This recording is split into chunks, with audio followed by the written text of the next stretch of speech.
Okay, you may proceed. Thank you, Ms. Chair. Mr. Khaled, before we broke for lunch, we had just dealt with your timeline, which is at 157. You then follow that up with a list of documents which you list at paragraphs 158 and 159, which, as you state, are relevant to this particular subject, and that we'll be referring to fairly frequently. Please take it that we have taken note of your list of those annexures, and I think we may then proceed to paragraph 161, and we deal with the specifics of prescribing the role of Transnet Engineering as a subcontractor. Thank you very much. Your mic, Mr. Khaled, thank you. Thank you very much. If I may, in opening this, draw an analogy. And the analogy is to the argument here. I invite you to a meeting. I say, we will be holding a meeting at a date and time in the future. 2 months later, I ask, why did you not attend the meeting? And you respond, but you didn't give me the date and time. That will be the essence of the thrust to which I'm putting in here, on the impact of the role of TE as a subcontractor. I may start off that Transnet Engineering, as it was then called, is an operating division of Transnet. The accounting of TE as a subcontractor is problematic, and in my opinion, contributed to a potentially flawed evaluation process. You are at your 161. I'm at 161. Thank you. And I would even go so far as to say contributed to a flawed evaluation process in terms of what we had said earlier. Okay. The request for proposal, and may I take us there please to page 634. And that's your Annex Annexure 81. Yes.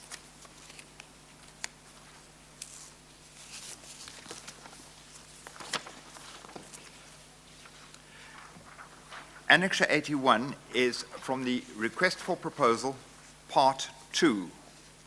And I have only extracted essentially the page 1 and page 3 of the documents. Page 3 is the critical page, and it is 365. 635. 635, apologies, 635. Yes. And I take us through to the second paragraph. TRE subcontracting. TRE standing for the later name Transnet Rail Engineering. Okay. If I may quote, participation of TRE in this locomotive procurement process will be prescribed, and further details will follow after the issuance of part 2 of the RFP. Okay. Of RFP. This is part 2. It's saying further details will follow. So part 1 of the RFP did not include subcontracting of TE, No, read alone as a part 1. correct. Part 1 of the request for proposal primarily dealt with technical considerations, and it enabled bidders to get to the nitty-gritty of the technical considerations of the locomotive. Okay. This dealt with other aspects of evaluation, and if I may take us through particularly to that point, it was the evaluation procedures. So it is part 2 that introduces the concept of using TE as a subcontractor. Correct. And you say this is what part 2 tells us at point 2 of, okay? Correct. So we Correct. understand that it will be introduced in some future time, and that further details will be provided as regards the inclusion of TE as a subcontractor. That is as it stands here. Okay. Yes. Yes, may proceed. May I add from 163.1, the wording in the RFP Part 2 for the supply of 599 new electric locomotives is identical. Okay, so let me just add, and our annexure 81 is part 2 of the RFP in respect of the diesel locomotives. Correct. And you are saying that if we have regard to the RFP part 2 of the electric locomotives, the provision is identical. It's identical. We're with you. Yes. Is it identical to part 1? What are you looking at that you say is identical? What are the two things you are comparing? What I'm saying is identical, Mr. Chair, is that clause TRE subcontracting on page, as may be seen on page 635, is identical in the electric and the diesel locomotives. Let me ask another question and see if perhaps will help clarify for the chair. Were 2 RFPs issued in respect of diesel and electric respectively? I should have mentioned that, So yes. each one had an RFP 1. Correct. Then, Were they, can they be regarded as 2 separate RFPs, or should they be regarded as 2 parts of 1 RFP? There were 2 separate RFPs, one Okay, for all right. 599 electrics Yes. and another for 465 diesels. Okay, all right. And you say that the wording of in regard to the RFP is identical in regard to both. In this respect, in part 2 of the RFP for both the electricals and the diesels are okay. identical. Okay, that's. So this clause yeah. applies to both electrics and diesels. Yeah, okay. thank you, Chair. Yes? No, I have found no record that the quote, further details, unquote, referred to were ever issued or formed part of the RFP, either for diesel or electric locomotives. As contemplated by item 2 of part 2 RFP. As referred to, yes, as part Okay. 2 of the RFP. Thank you. I go to my paragraph 163.3. In the absence of the further details, the participation of TE, Transnet Engineering, in the locomotive procurement process cannot be considered prescribed. No details have been issued. That's the view you express on that. That is a view I express, yes. I then go further to my paragraph 164. The PFMA approval letter from the Honourable Minister, dated 3rd August 2013, talks to, and I quote from that letter, and this is Annex 82, Yes. the critical role of Transnet Engineering in developing strategic and industrial capabilities relevant to the rail supply chain, unquote. Yes. We've already seen that the letter grants approval for the procurement of the 1064 locomotives subject to, inter alia, the following condition, quote, a clear statement by Transnet with regards to TE's vision in the locomotive supply chain and what capabilities will be needed to make this revision a reality. Now, you say this Annexure 82 is dated 3rd of August 2013. Yes. When did the bids close? When were the bids submitted? The bids closed, per the comment I made earlier, the bids closed on the 30th of April 2013. The point of this is that this PFMA approval of 3rd August is received after the bids closed. Okay. I make the point there, that is the point I made. 164.1. 164.1. Yes. But I would add to the point so that the PFMA approval could not reasonably be prescription to the bid process as the bids had already closed. Okay. Do you know whether this was known to the minister at the time of him granting the leave, namely that the process was not waiting for his approval, that that actually issued the RFP and gone ahead in the meantime? You don't know that? It is my understanding, Mr. Chair, that the RFPs were issued. They were issued with a qualification that award would be subject to PFMA approval. During this process, there was considerable correspondence between Minister and the National Treasury as well around aspects relating to elements of the RFP process, particularly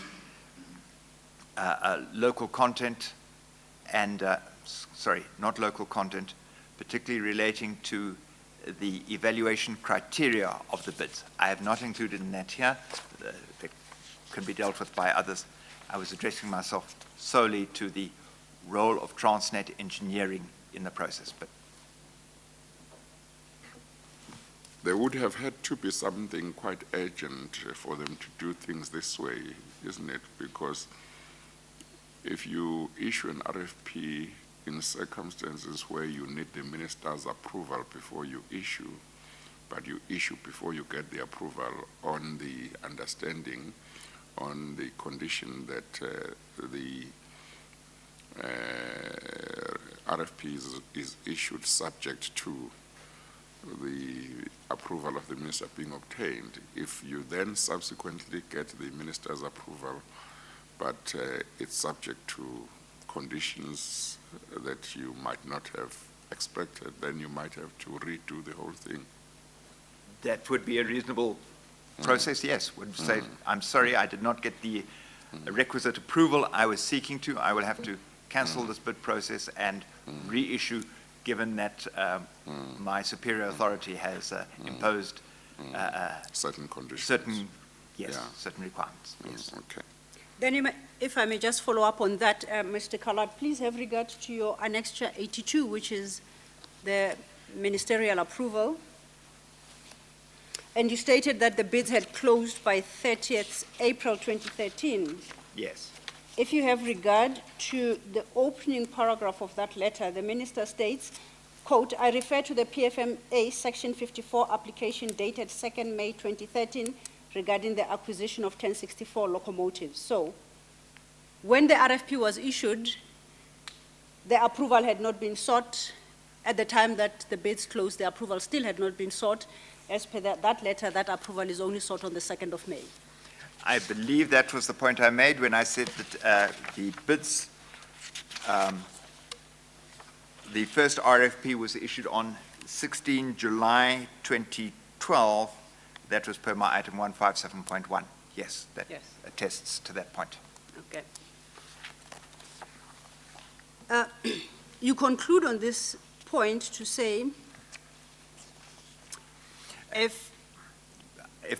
my conclusion on this yes, is that if the use of Transnet engineering was to be prescribed, then the details should have been provided timeously before the closing date of the tender, or the tender should have been reissued. yes. And then you lead on to your next subheading, which is the use of the prescription of tea as a mechanism to adjust the price for evaluation. Correct. Can you take us through that? Certainly. May we please have ready annexure, we'll be referring to annexures 83, 84. These are two reports, 10 December reports 2012 from the CFET Finance, that is the cross-functional evaluation team finance, and covers the use of the main subcontractor in detail, annexures 83, 84. If we could go please to annexures 83, 84, pages 651 and 691 respectively. I'm sorry, what pages? Page 651. 651 is annexure 83. May I just then first take you to page 640? Before we get into the detail of that, just so we find where we are. Of course. Is it correct that Annexure 83 3 is a report of the cross-functional evaluation team finance in respect of the electric locomotives. Correct, as it states on page 640. Yes, and the annexure 84 is the same report except in respect of the diesel locomotives. Correct, Okay, correct. then please proceed. Thank you. If we then turn to the relevant pages of 651 of 83, Yes, and at the same time have available 691 of 84, yes, both of those have headings using TE as a main subcontractor.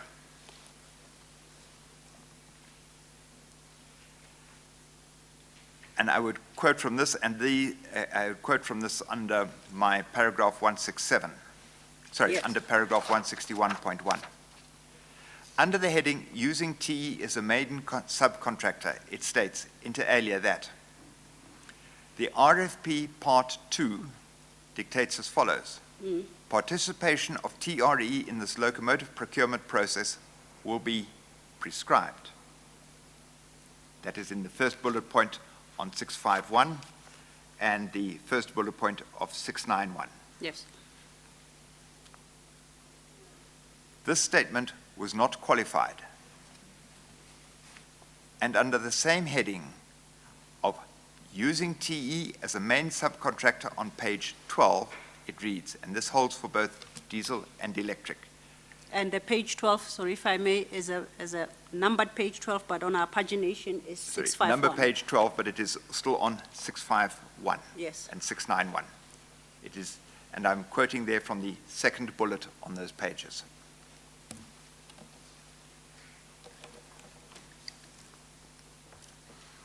please go ahead. SCS, for which we should read Supply Chain Services, in conjunction with TFR CE and Transnet GCE, reading Group Chief Executive, and GCFO, Group Chief Financial Officer, decided that clarity should only be obtained from those bidders. I'm sorry, Mr. Collard, I'm looking at the second bullet point at 651. Am I looking at the right place? I thought that's Sorry, why. third, my apologies, Mr. Chair, it's the third bullet. Oh, It's okay. the third bullet, my apologies. Okay.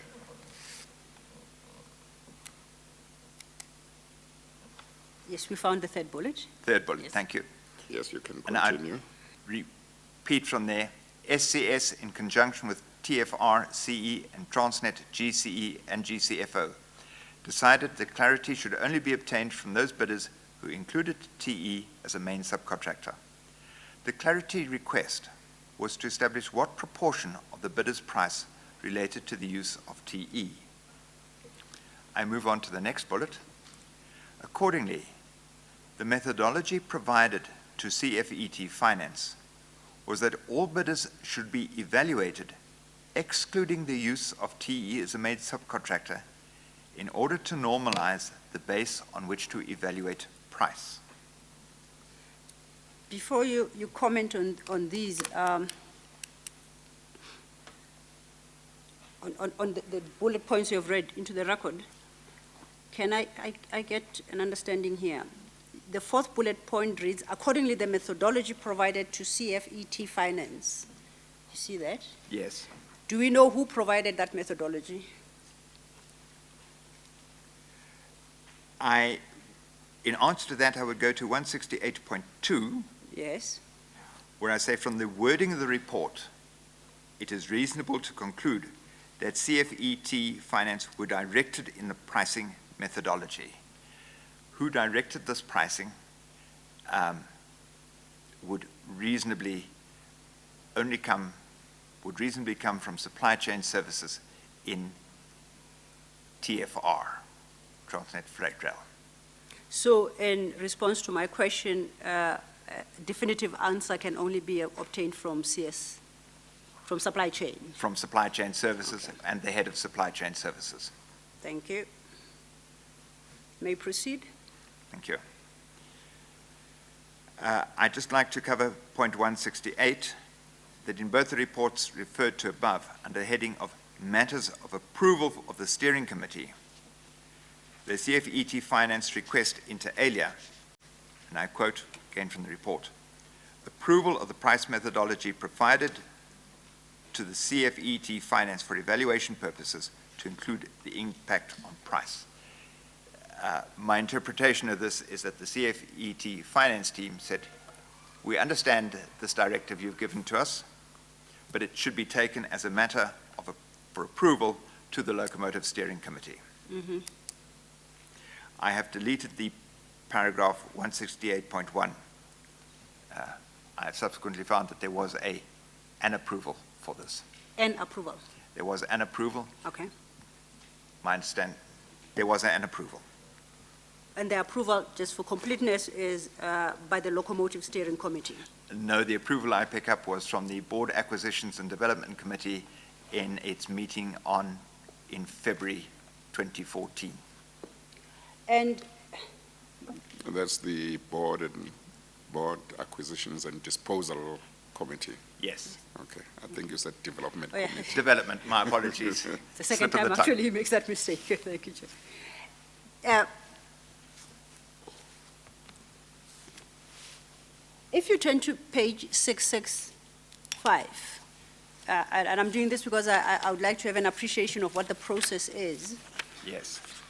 At 665, item 4, no, before that, the heading says, matters for approval of the steering committee. The CFET finance requests, as part of this evaluation and based on the contents of the report above, then I go to 4, approval of the price methodology provided to the CFET finance for evaluation purposes to exclude the impact of TE on price. Yes. So this was a request from CFET finance to the steering committee. Correct. My question is, do we know whether the approval by the steering committee was obtained? I do not know. I have not found it. I do not know. All you know is that the board approved it. I have traced documentation that there was a BADC approval. And would you know how the matter came to be before BADC?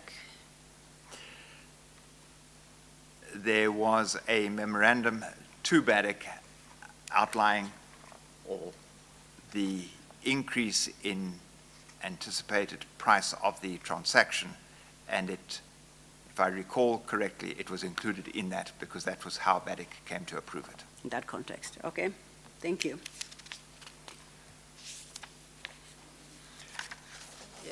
Then yes, you express your I view expressed as my view 168.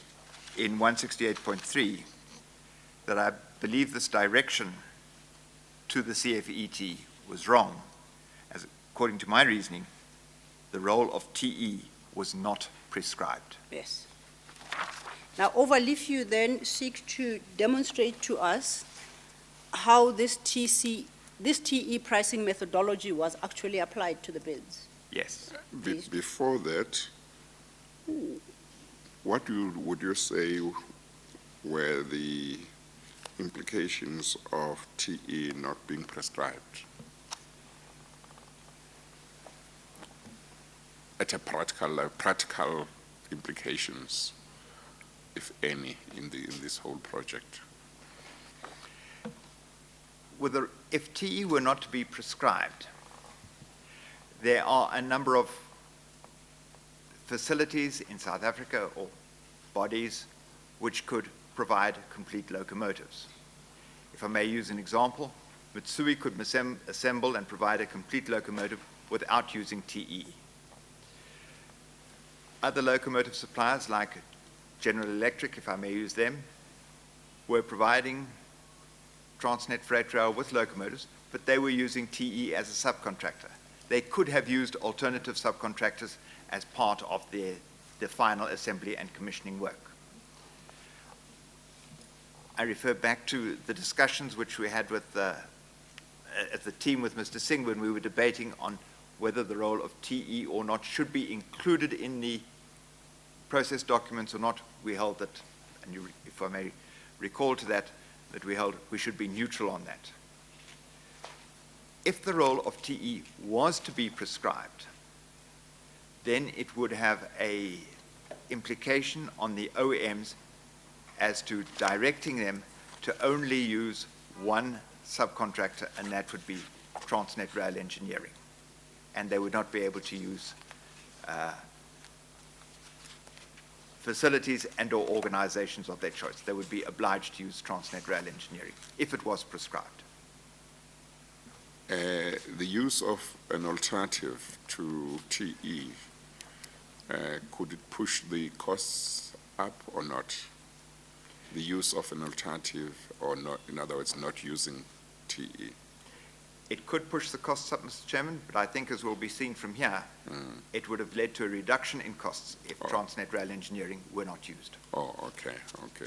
So at a practical level, the fact that TE may not have been prescribed wouldn't have any adverse effects for the project as such if the entities could use alternatives.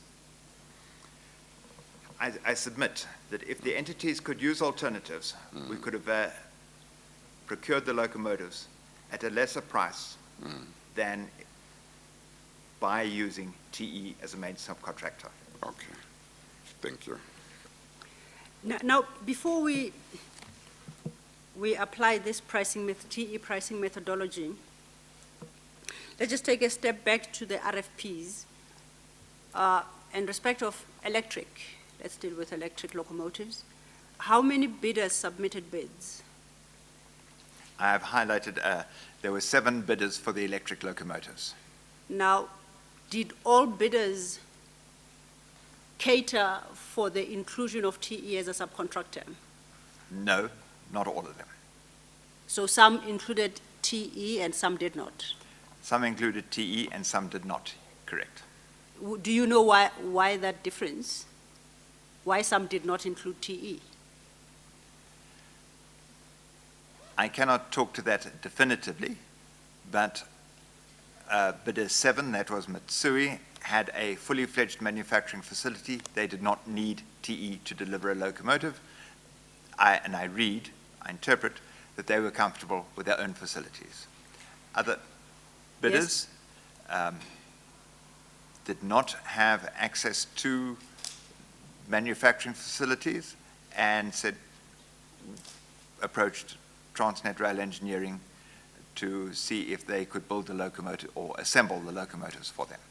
Now, the Mitsui facilities you speak of, are there facilities in South Africa? Yes, they are. Not in Japan? Not in Japan, no. There are facilities in South Africa. The fact that some bidders included TE as a subcontractor, others didn't,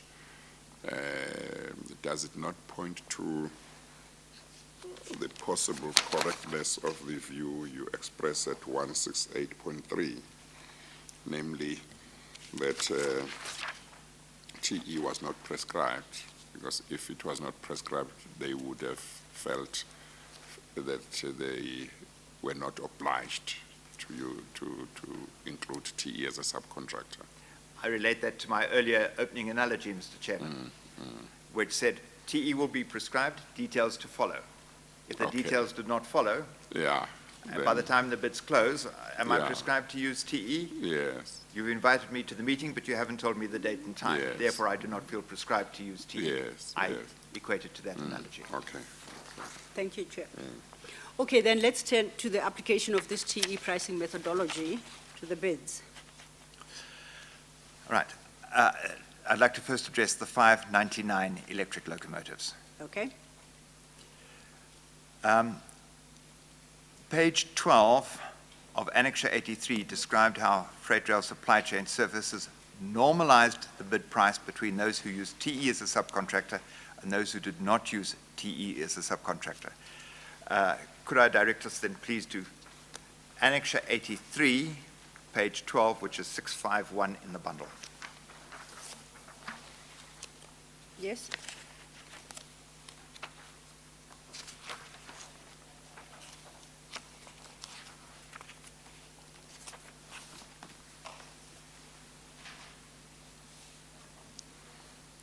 Are you referring us to Page to 651. 651? Yes. Oh, okay. I didn't close that page, so I thought you were referring us to another one. Okay.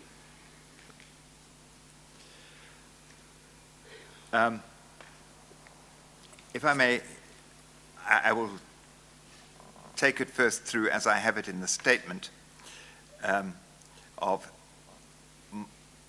my statement 169.2. This normalization resulted in 3 bidders who used TE as a subcontractor being asked to specify, without apparent qualification, the amount they would save by not using TE as a main subcontractor. That is directed to bullet point 1, 2, 3, 4, 5, the 5th bullet point, which reads on page 651, based on this decision, clarity responses were only issued to bidder 1, 2, and 5, those bidders who indicated that should read those bidders who indicated the use of TE as a subcontractor. What would be their impact of not using TE as a subcontractor? Before you proceed, may I refer us to the 4th bullet point, and that is for purposes of understanding what normalizing the bid price means. The 4th bullet point states that accordingly, the methodology provided to CFET Finance was that all bidders should be evaluated, excluding the use of TE as a main subcontractor, in order to normalize the base on which to evaluate the price. Correct. Okay, Correct. yes. The implications of that being in mind, the understanding that follows from this is if you did not use Transnet Engineering as a subcontractor, what would your price have been? And we are going to evaluate on what your price would have been if you did not use Transnet Engineering as a subcontractor. And so then your 5th bullet point follows up that based on this decision, clarity responses were only issued to bidder 1, 2, and 5. Yes. Those bidders who indicated the use of TE as a subcontractor. Correct. 4, 6, 7 did not. Correct. Thank you. Just to remind me, going back to the minister's approval, by the way, did it say TE must be used as a subcontractor? No. No, it didn't. It did not specifically say that, and if I may just go back to that for absolute clarity, Mr. Chair. Yes. And was the reason for including this. The PFMA, I'm reading back from my 164, the PFMA approval letter talks to the critical role of Transnet Engineering in developing strategic individual capabilities relevant to the supply chain, and it gave inter alia the following condition: a clear statement by Transnet with regard to TE's vision in the locomotive supply chain and what capabilities will be needed to make this vision a reality. The PFMA approval, which I state, does not prescribe that TE will be a subcontractor. It actually specifically said that's not being prescribed.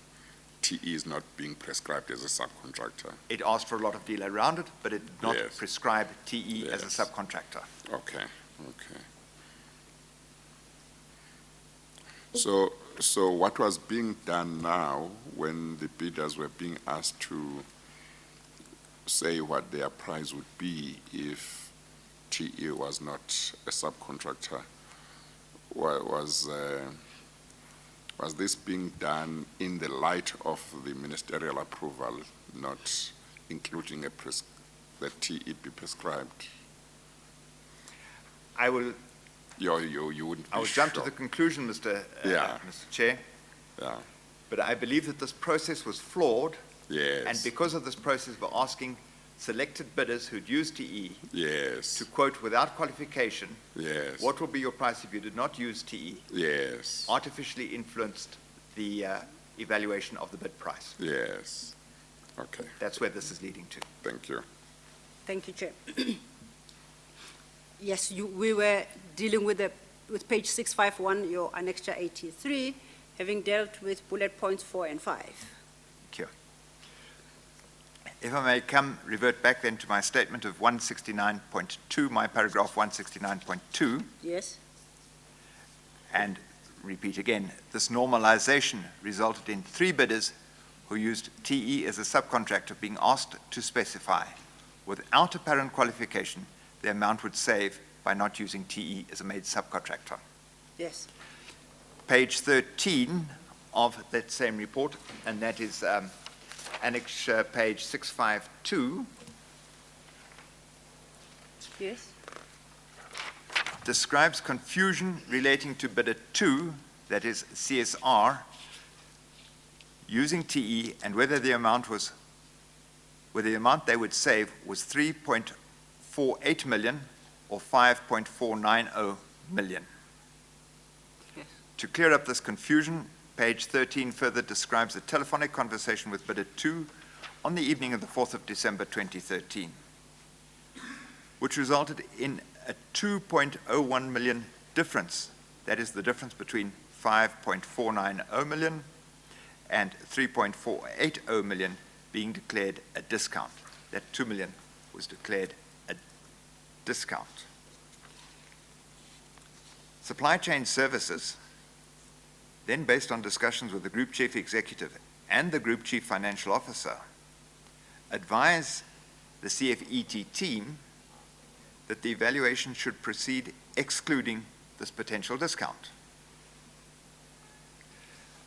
I will show later and take later that this discount was later taken back and in fact included in the evaluation, and later it was later included in a price evaluation. Okay.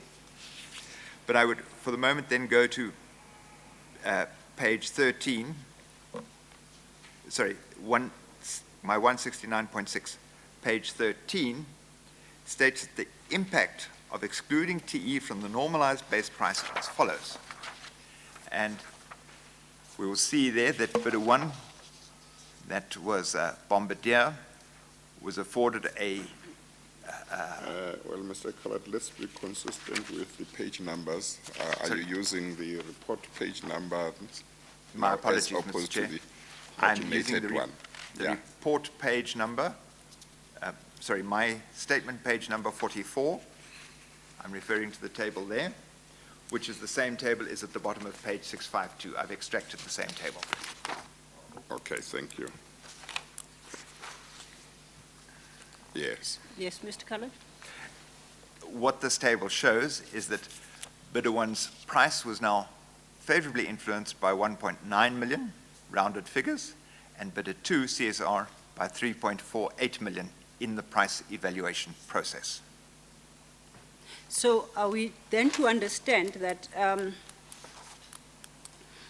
to the request that they exclude the cost for using TE as a subcontractor, Bombardier indicated that their price would drop by 1.9 billion, Yes. and CSR indicated the price would drop by 3.4 billion If they did not use TE as a subcontractor. if they did not use TE. Correct. Now, insofar as CR is concerned, if you go back to your 169.4, no, 169.3 and 169.4, the table you refer us to at page 43 for CSR indicates a reduction of 3.4 billion. Where does the figure of 5.4 billion as a potential amount to deduct come from? I refer that 5.490 million comes from page 652. Yes. It comes from the third bullet point. Yes. Sorry, the second bullet point, the third paragraph. And if I read from that, may I backtrack? It's the last bullet point on page 651. The last bullet point on page 651. Bidder 2 provided the required information. However, we noted that their new submitted bid price, excluding TE as a subcontractor, did not reconcile to their original bid price. Yes. The difference noted was 2.01 million per locomotive. This posed a potential risk to the evaluation of the price, and the CEFT Finance subsequently consulted with Supply Chain Services to explain the concern, as the impact of this difference was significant in relation to the final scoring on price. The next bullet describes how they resolved this, that they engaged with a telephone call with bidder 2 on the evening of the 4th of December 2013. Yes. The second bullet in the third paragraph then indicates that bidder 2 indicated that the difference related to a discount offered on the original price. It was then explained, and I paraphrase, that this was not where clarity had been sought. Subsequent to the telephonic conversation, bidder 2 submitted a new clarity. It was noted, however, that this clarity seemed to have reflected the discount in the TE portion of the new bid price. This indicates confusion as to this process. Bidder 2 originally submitted a reduction in bid price to the TE portion of 3.4 million per locomotive, and a subsequent submission from them indicated to be 5.490 million per locomotive. I take to the next bullet. CFET Finance then further engaged Supply Chain Services to provide guidance on this issue, as we were unable to determine the appropriate way forward. The main concern from the CFET Finance was the uncertainty of whether or not bidder 2 may have subsequently included this discount portion of 2 million in their price, thereby having the potential impact of unfairly prejudicing other bidders in the evaluation process. The next paragraph deals with how they evaluated it. CFET Finance was advised by Supply Chain Services that based on discussions with the Group Chief Executive and the Group Chief Financial Officer, that the evaluation should proceed on the basis excluding this potential discount, and as such, the CFET Finance utilized reduction of price of 3.480 for the evaluation. That is where the 5.9 comes in, and I think what this does demonstrate is there's significant confusion in the interpretation of what is meant by an impact of a TE price. Mm-hmm. And as we have seen, and the CFE Finance team correctly point out the potential impact this could have on the price evaluation. Okay. The CFE team then completed their analysis, and the result of that is the table which we have at the bottom of page 652 and the bottom of and at the top of my statement, page 44. Those two tables are one and the same, and it shows the price impact that they were taken out, or that was brought into consideration. Okay. To show what this means, sorry. Sorry, before you move on, you recall that from your Annexure 83 at page 651, we read that based on the decision to seek clarity so as to normalize the base on which to evaluate price, the responses were sought only from bidder 1, 2, and 5. At your page 44, that table, yes, you indicate a sum provided by bidder 1, bidder 2, and under bidder 5 you have 0. Under bidder 5, I have 0, yes. What, was there no response from bidder 5, or what was the position? No, the point was made that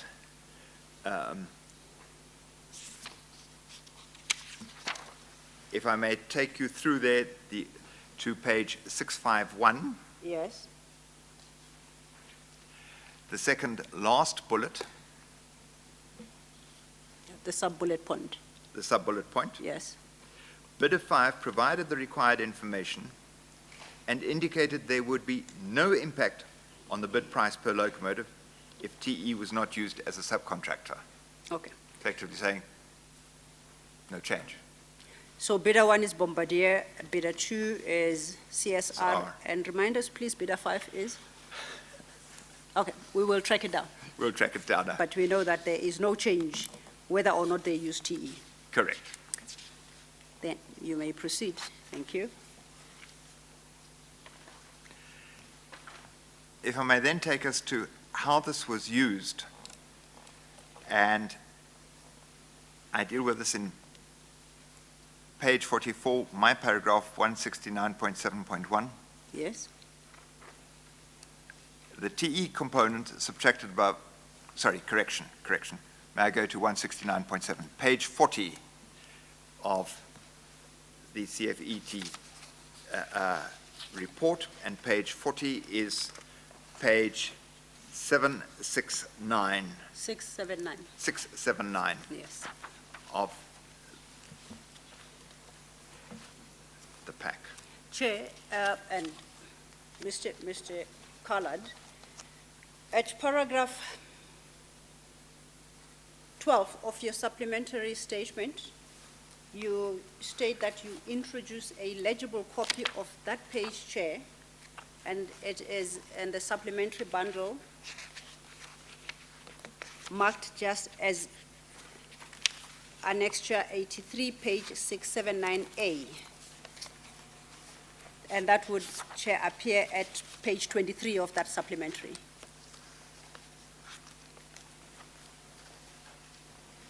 Thank you. Got Thank you. it. So that's a clearer copy. That's a clearer copy of 679 Oh, of 679 of Annexure 83. thank you. Thank you, Chair. Okay. Yes, Mr. Collard. Thank you. Now, reading from page 23 of the supplementary, and this is headed Annexure E, reconciliation of price. Yes. Amongst other things, it details the whole makeup of a locomotive price and impacts of some hedging and escalation which were put in. But the point I would like to take us through, please, is to the third line from the bottom, subtotal 3, total price before TE adjustment. And that is third line from the Third line bottom from the in bottom. bold, all right? Third line from the bottom, yes, subtotal 3, total price before TE adjustment, and that is in bold. Okay, we have located Yep. it. We have if we have that line, the next line says the impact of not using TE as the main subcontractor. And we'll see there that bidder 1 now has an advantage in its price evaluation of 1.9 million per locomotive, where it is subtracted from the figure above. Yes. I think you have lost me. I'm sorry, Mr. Chair. Are you on the supplementary affidavit? Supplementary affidavit, the left-hand column, bidder 1. Page 23, that legible 23. copy, Chair. Oh, At okay. page 23. Okay. Okay.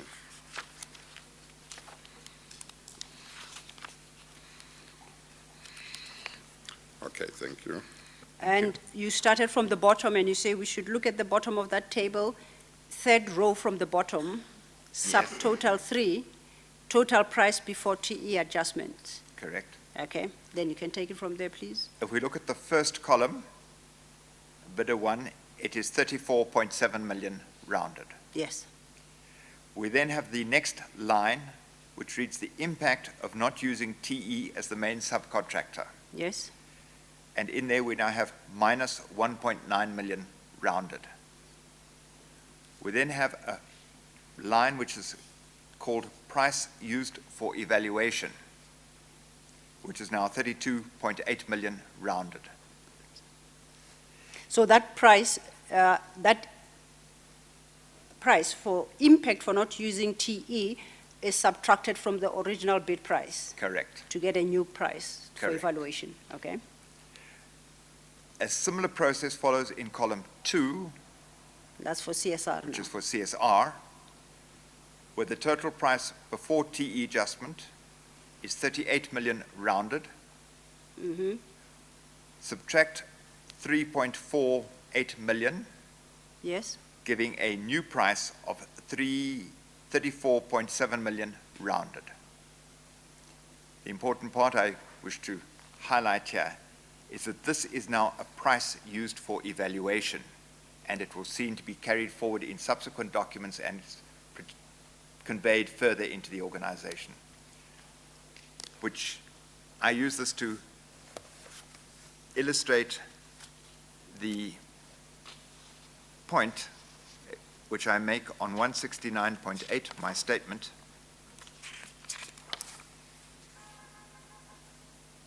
Yes.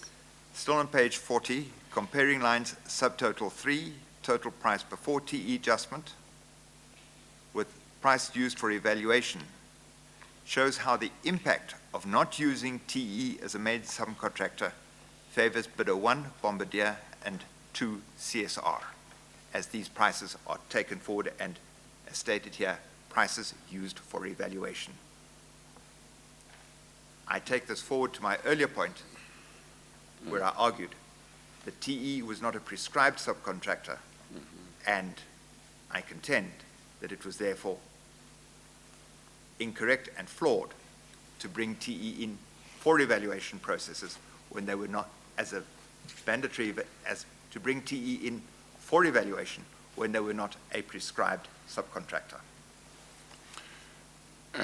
I think you said earlier on that it was only some and not all the bidders who were asked to revise their bids and to indicate what their pricing would be if they did not use TE as a subcontractor. Is that right? Correct.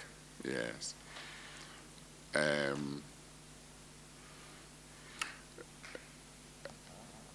So not all of them, not all the bidders had said they would use TE as a subcontractor. Correct. Now, if 3 had put in their pricing on the basis of using TE as a subcontractor, are you suggesting that maybe only 2 instead of 3 were asked to revise? Or are you, when you say not all or some, or are you simply saying all those that had used TE as, included TE as a subcontractor were asked to revise? On the electric locomotives, those who indicated that they had used TE as a subcontractor were asked to revise. Without exception, all of them. Without those, exception, yeah. on the electric side. Yes, yes. The net result of that, if I may call it, bidder 5 said whether we use TE or don't use TE, no change. Yes. Bidders 1 and 2 said if we don't have to use TE, we can reduce our prices as I've indicated here. The impact of that on bidders 3, 5, and 7, if I may take you, please, to the supplementary 23 again, total price before impact of TE adjustment, and we go down to the price used for evaluation. There is no change for bidders 3, 5, and 7 in the price used for evaluation, whereas for bidders 1 and 2, and I repeat, there is a significant change in the price used for evaluation because of this impact that they have said, because of the impact of using TE as a subcontractor. But you accept, do you accept that where out of, for argument's sake, 6 bidders, 3 had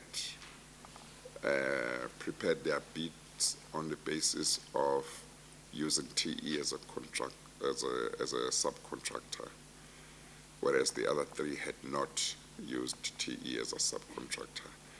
If all the 3 who had used TE as a subcontractor in preparing their bids, if all those 3 were asked to revise their bids on the basis that they were not going to use TE, then after they had revised their prices based on that, that on its own did not result in any unfairness to any of the to the bidders who had not used TE as a subcontractor in preparing their bids.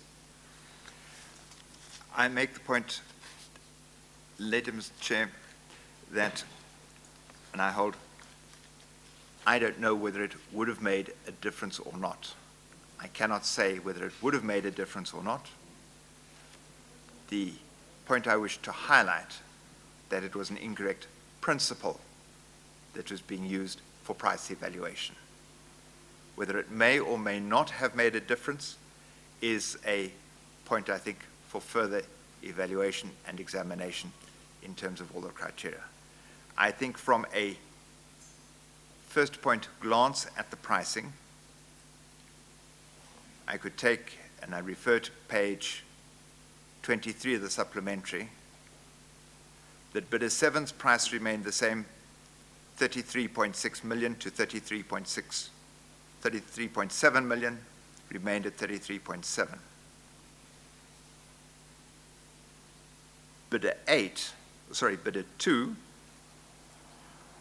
which before the adjustment was at 38.2 million, rounded, taking that adjustment, now comes down to 34.7, and bidder 1 comes from 34.7 after that adjustment to 32, making it the lowest. So in the price used for evaluation, it brings them below other bidders who did not use TE.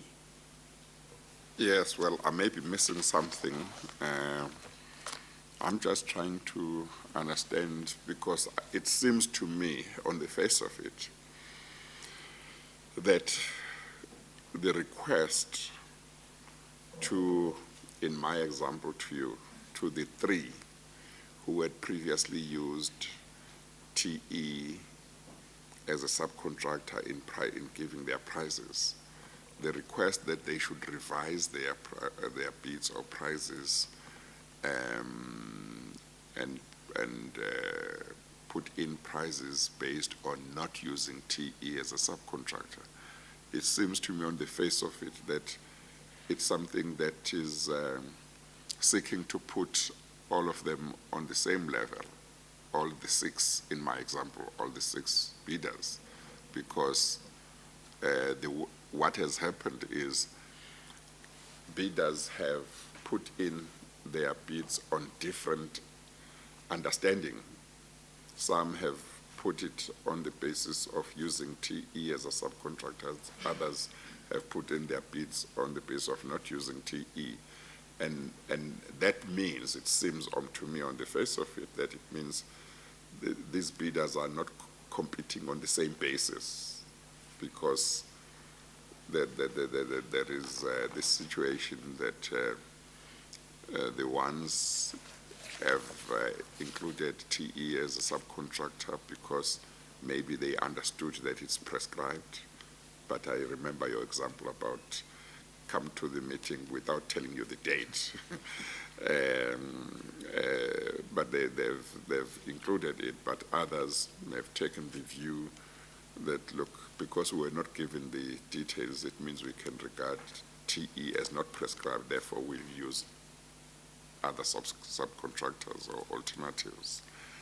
So I'm trying to get whether there is a point you seek to make with regard to the fact that prices were revised by those that had used TE as a subcontractor in terms of pricing. And I want to understand that point, if there is a point you seek to make. There is a point, Mr. Chair. It's not that the prices were revised. Yeah. You are absolutely correct that they sought to normalize the prices by excluding TE. The point I make is, because TE was not a prescribed subcontractor in the bid process, to normalize it on this basis of not using TE was a flawed process, because the evaluation is now done on a price difference between using TE and not using TE. As I said, that is before the revision of the prices in regard to those who had said they would use TE. I understand the last point that you have made. I understand it insofar as you apply it to the situation before some are requested to revise their prices. I understand it there. Yeah. But to the extent that you may be meaning to apply it to even after, that's where, after they've revised their price, that's where I'm trying to get clarity. Okay. Chair, What- with your permission, if I may. Yes, May I yes. pose a couple of questions Yes. to Yes. Mr. Khalad? Perhaps it might That assist might in help, answering your yeah. question. Let's go back to the bid documentation, Mr. Yes. Khalad. To the best of your knowledge, was the use of TE as a subcontractor provided for directly as a line item with a specific cost to it by the bidders? No. So the bid just indicated that it has taken into consideration using TE as a subcontractor. The bids are in fact silent on that as a line item. In addition, in a documentation that accompanies the bid, they indicate whether they would or would not have used TE as a subcontractor. Okay, Yes. so when the request is made to indicate the impact of not using TE as a subcontractor, Transnet does not know what percentage of the total price to expect to be deducted because it was not stated upfront what that cost is. No, no. And my second question then is, Bombardier said it would reduce their price by 1.9 million. CSR said it would reduce their price by 3.4 million. Yes. Were those two figures verifiable independently by Transnet? Could Transnet determine that if CSR doesn't use TE, I see how their price will reduce to 3.4 million, by 3.4 million? Those prices were, to the best of my knowledge, not verifiable. It was almost the same as, I have a quote from A, I have a quote from B, tell me the difference between quote A and B, but I ask that, and I give you an answer, but you do not verify that by going to A and or B to verify that. So I could have given you any figure as a difference between price A and B. So Transnet did not have the actual quote from TE to Bombardier, if ever there was one, or to CSR? What TE says it would charge for being a subcontractor on this acquisition? They certainly should not have had that, because in that, they should not have had that. No, they shouldn't have had that. So are you suggesting then to the chair that those figures provided by CSR and Bombardier respectively, for lack of a better description, are arbitrary? That is, they are arbitrary and unverifiable. I know of no way which they could be verified. And yet they are applied to the bid price to reduce that price Yes, for evaluation purposes. yes. And that then gains CSR in this instance, which has got the biggest reduction of 3.4, a significant advantage, whereas it was higher than bidder 7. When it introduces what it says is a DA impact cost, it reduces to almost, not below, but same level as bidder 7, who was by then the cheapest bidder. Correct. Now, the question is, in that process, is there a particular disadvantage that is then suffered by bidder 7? Well, there is definitely a disadvantage suffered by bidder 7 and all the other bidders in that basis, because the price, and I take it to the bottom line, the price used for evaluation, they are then evaluated. Bidder 7, who did not use TE, is evaluated against another bidder who used TE with this arbitrary discount, and who may then come into lower price. So if I'm evaluating on price, and then I would choose, and I'm choosing the lower price, and it has a percentage weighting into the final evaluation, I would be advantaged by the fact of my lower price that is used for evaluation. So the point I'm making here is I'm advantaged by this lower price because of whatever arbitrary, non-verifiable, to the best of my knowledge, non-verifiable deduction that I have claimed through the use of TE.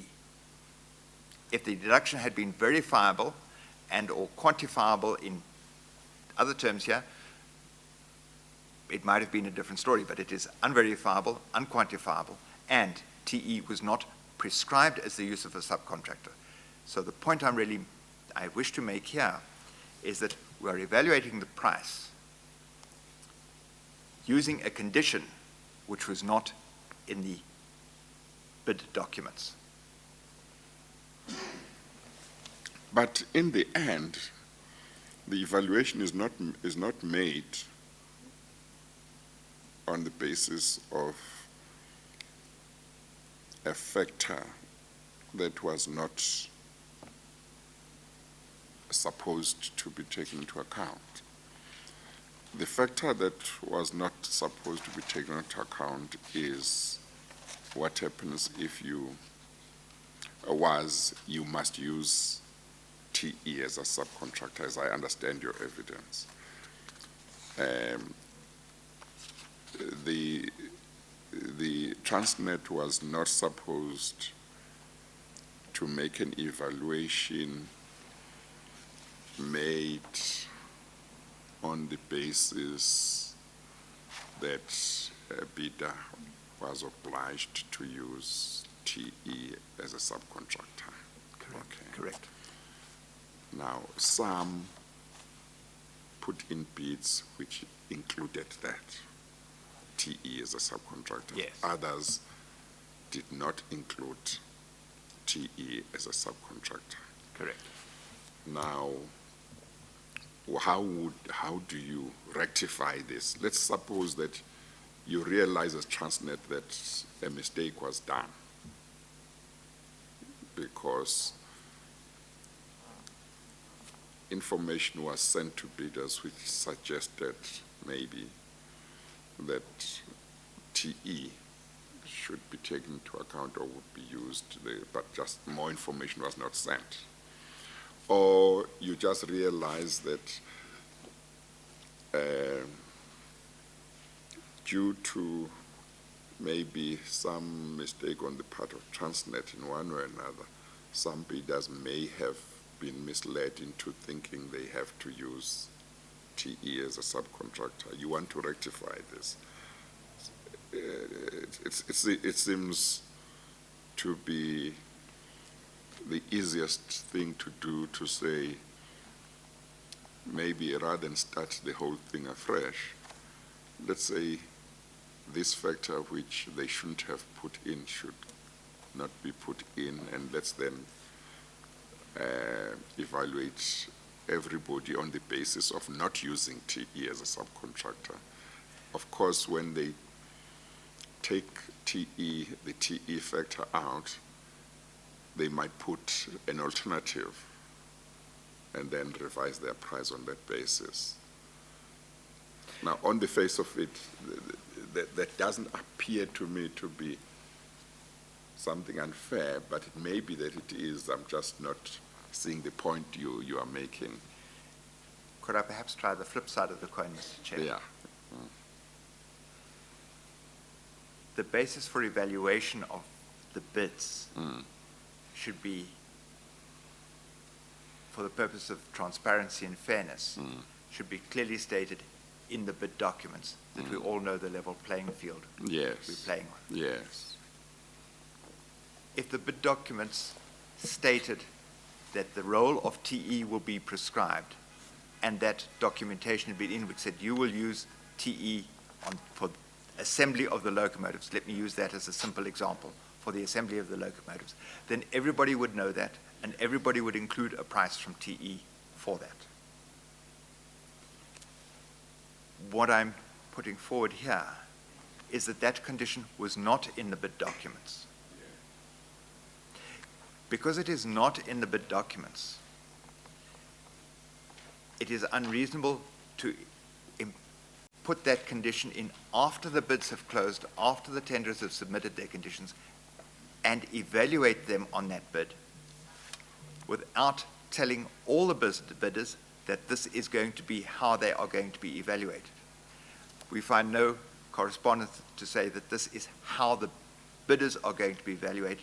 So the evaluation process, which was set out in the bid documents of what the tenderers had to comply to, they are evaluating the bidders on conditions different to that which was in the bid documents.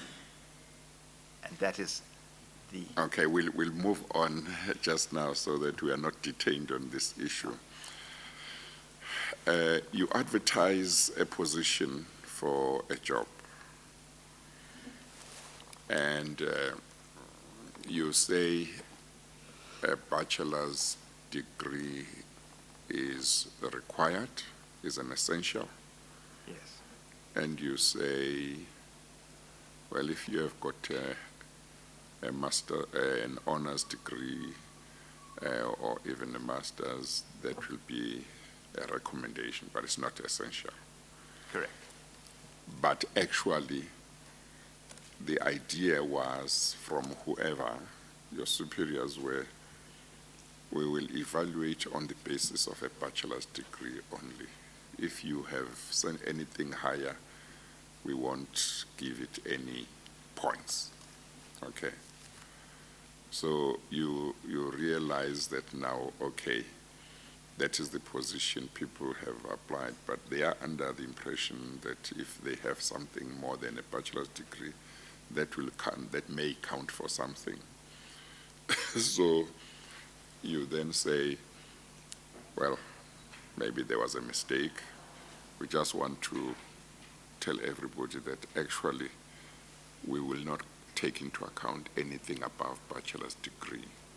Then you make sure everybody then knows that if they are happy to continue and their candidacy is evaluated on the basis of the bachelor's degree only, it doesn't appear to me that there is unfairness on those who had only a bachelor's degree, that those who have something higher, that's not taken into account anymore. It just seems that it's then fine because you make sure that they know this will not be taken into account, anything higher, because if you don't tell them and you evaluate them on the basis of bachelor's degree only, they would be entitled to say, but you told us it would be a recommendation if I've got an honors degree and now you didn't give me any points for my honors and my masters.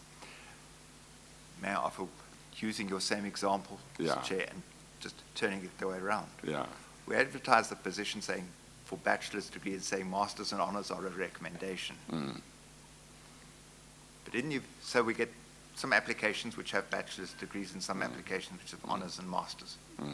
In the evaluation process, we change our mind and we say, we are only going to evaluate if you have an honors or masters, and we're not going to tell those who have the bachelor's degree. that I understand. How, tell me how that applies here, because that's just tell me how that applies to this situation. In the first, well, we advertise a bid which does not prescribe the use of TE. I tried to demonstrate it does not prescribe the use of TE. We then come to evaluate the bids, and we say, and we are now evaluating the bids on the basis that they should have used TE, which is what, when we come to this discount, this price used for evaluation, we're evaluating them on the basis that they should have used TE. We do not tell everybody else that this is the revised basis of evaluation. Okay, maybe I have misunderstood something. I thought that after somewhere, those who had used TE, who had factored in TE in their bids, and they were asked to revise their bids on the basis of not using TE, I thought that that meant that the evaluation would have no place for TE, in the sense that the fact that you use TE or not use TE, or rather that everybody would be evaluated on the basis of not using TE. That is the subtlety of this. They do bring that in as everybody is evaluated on the basis of not using TE. Their point, impact of not using TE as a subcontractor. The difficulty in this is that when I was asked by how much would my price reduce if I did not use TE? As I said, I could use an arbitrary figure to give to you for your evaluation. There is no way of evaluating this 3.48 million or 1.905. But you see, the arbitrariness of the figure is a different point, as I see it. Yes. But I think let's move on. It's okay. Okay, Chair, I'm happy to move on. Perhaps somehow we will get back to this point in a different manner. I hope it will come out. Yes. Yes. Because we are now at evaluation stage. We know Bombardier and CSR intend to use TE. The question Mr. Khalad I would pose is, that figure of 3.4 million representing impact of using TE by CSR, Yes. does it make its way in any form or shape back to the price of the locomotive when we progressed out? Yes, it does. In the later part, at the end of the negotiations, we will see that that 3.4 million is added back into the price. So we are getting back to the actual price now. We're getting back to the actual price paid for the locomotive. It is taken out of here for the evaluation. It is later added back into the actual price of the locomotive. And No, then at that point, that I can understand. yes. Yeah, that I would understand. This other one would need more consideration. Indeed, Chair. I think, and you will correct me if I misunderstood, at this point of evaluation, when the one bidder takes off 3.4 million and drops significantly, they will score higher in their scores on price. And that is the advantage they gain. And that amount they have removed as TE impact, and they are successful, they go forward, then finds its way back to the price. So they actually came in at a higher price than the lowest bidder, but somehow they ended up being the successful bidder. That is the system that is at play here. Yeah. Remembering, Chair, that bidder 5 did say, I've taken into consideration the possibility of using TE, but whether with using TE or any other subcontractor, my price remains the same. So it may very well be, and we will see as the evidence more evidence becomes available, whether the proper interpretation of RFP2 was that you may choose to use a subcontractor, and in so doing, you may choose to use TE. If that is your choice, what it costs you to use TE as a subcontractor ought to be a responsibility you take onto yourself. So when you come in at a price of 38 million, including TE, that is how you have structured your bid. To then be asked to take out TE presumes that there is an adverse impact on your price with the use of TE. And perhaps that's not a debate to be had with this witness. Those who propagated for a consideration of a price without the TE subcontractor might explain to us the logic behind the thinking. Because I think currently we are struggling with that approach. All we know is that it appears to positively benefit some bidders, and it adversely impacts those who did not. Yeah, Yes. I'll listen more. And we'll but park it for now. I understand the one where they bring it back, the unfairness, much better than the one where they take it out. Yeah. Let's see if it Pull improves, back. Chair, as we go along. Thank you. So,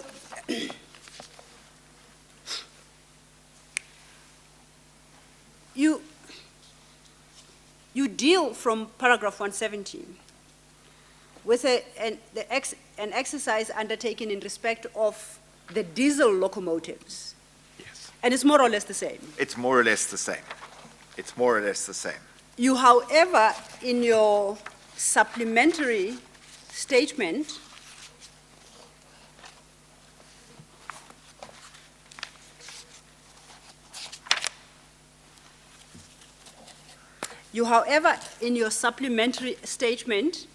at page 3, paragraph 14, in respect of your paragraph 170 in your original statement, you introduce further documentation. In light of the fact that the diesel evaluation followed the same process as in electric, and there's no need to go through that detail, I would like you to explain the relevance of introducing those documents to your paragraph 170 when dealing with the diesel evaluation. Certainly. You made a reference to the supplementary statement. It's supplementary statement, page 3, Chair, paragraph 14. And it indicates at paragraph 170, which is the paragraph we are dealing with in the main statement. And at paragraph 14, Mr. Collard says he wishes to introduce 3 emails and respective clarification letters relating to the impact of TE submitted by CNR in respect of diesel. If I may take that, and it is in respect of CSR diesels. CSR diesels. CSR diesels, yes. CSR also bid for diesels. Then let's look at our paragraph 14. We say submitted by CNR. Must we correct something at page 3? Paragraph 14, sorry.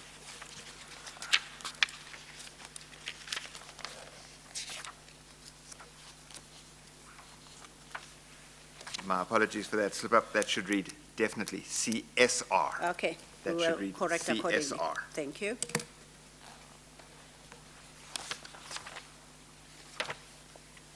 And then that series of documents starts from supplementary page 26. Certainly, thank you.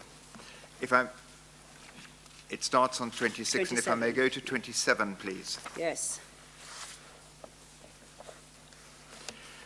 27, and if we could look at the middle of that page, it is an email from Ms. Medlechi to CSR, Supplier 426, Supplier 465, new diesel locomotives. Dear tenderer, please find attached to your information, and that is on December the 2nd.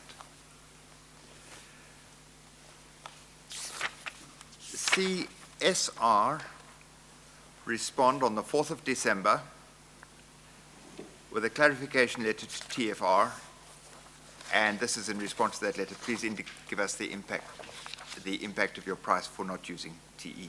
I'm sorry. The attachment to Ms. Mhlecha's email, is it the one immediately after that email? This is the reply. This is the reply received on the 4th of December at Yes. 11:57. But where is the attachment first? Oh, her letter which went out. Yeah. I didn't attach that. This is the important Because part was the reply. Before I see a reply, I need to know what went to, what is being responded to. We can add to that. We will have that. Oh, it's not here. It's not here. Okay, do you know what it said? Are you able to say what it said? Yes, it was. The gist of it? The gist of it was the 2 tables on page 28. It asked them to complete the 2 tables on page 28, on supplementary 28. What would be the RAND impact on your price per locomotive if you did not use TE as a local subcontractor, but used an alternative local private sector subcontractor? Okay. And the second question was, what would be your price per locomotive if you did not use TE as a local subcontractor, but used an alternative local private subcontractor? It was essentially those 2 questions. What's the difference between the 2 questions? The first one was, what would be the RAND impact on your price? I think the difference would be somewhere towards the end of the question, but I'm not sure what it is. Well, I think Are the 2 questions not completely identical? the first question was saying, if you did not use TE, what would be, if you did not use TE, how much would you save? The answer to that would be, I would save 100 Rand. The second question is, well, if you save this 100 Rand, what's the new price of your locomotive? So the first one related to the overall price, and the second one related to the price for each locomotive. The first one related, The first one related, Mr. Chair, to how much more expensive TE is than a private subcontractor.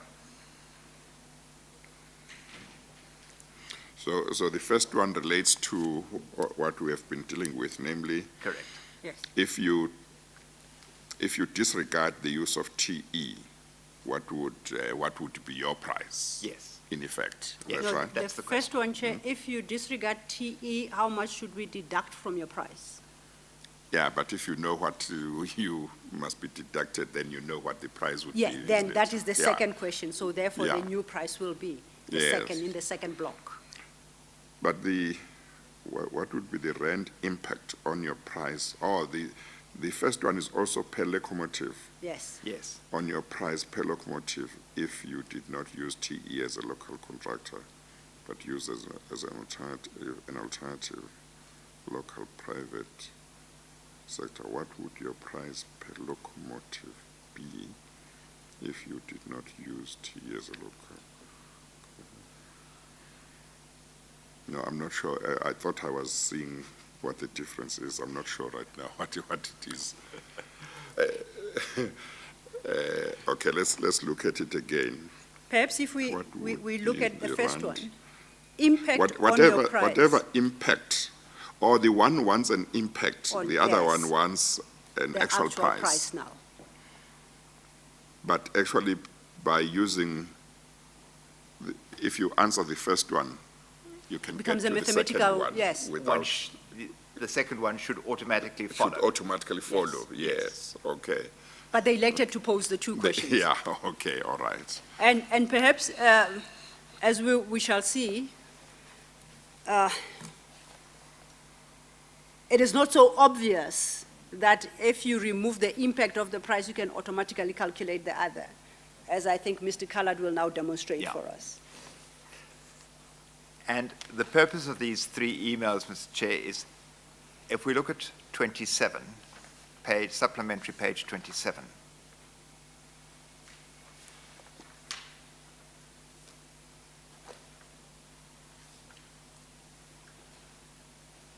Yes, at the top, we see this first email comes in on Wednesday, the 4th of December, 2013 at 11:57. That's the second print the line. top one, yeah. Yeah. Okay, And we have this very formal letter, all very complete. okay, so that top email at page 27 is the one that is accompanied by the letter at page 28. Correct. Okay, It also has an additional comment which I can't explain, and that is in paragraph 4.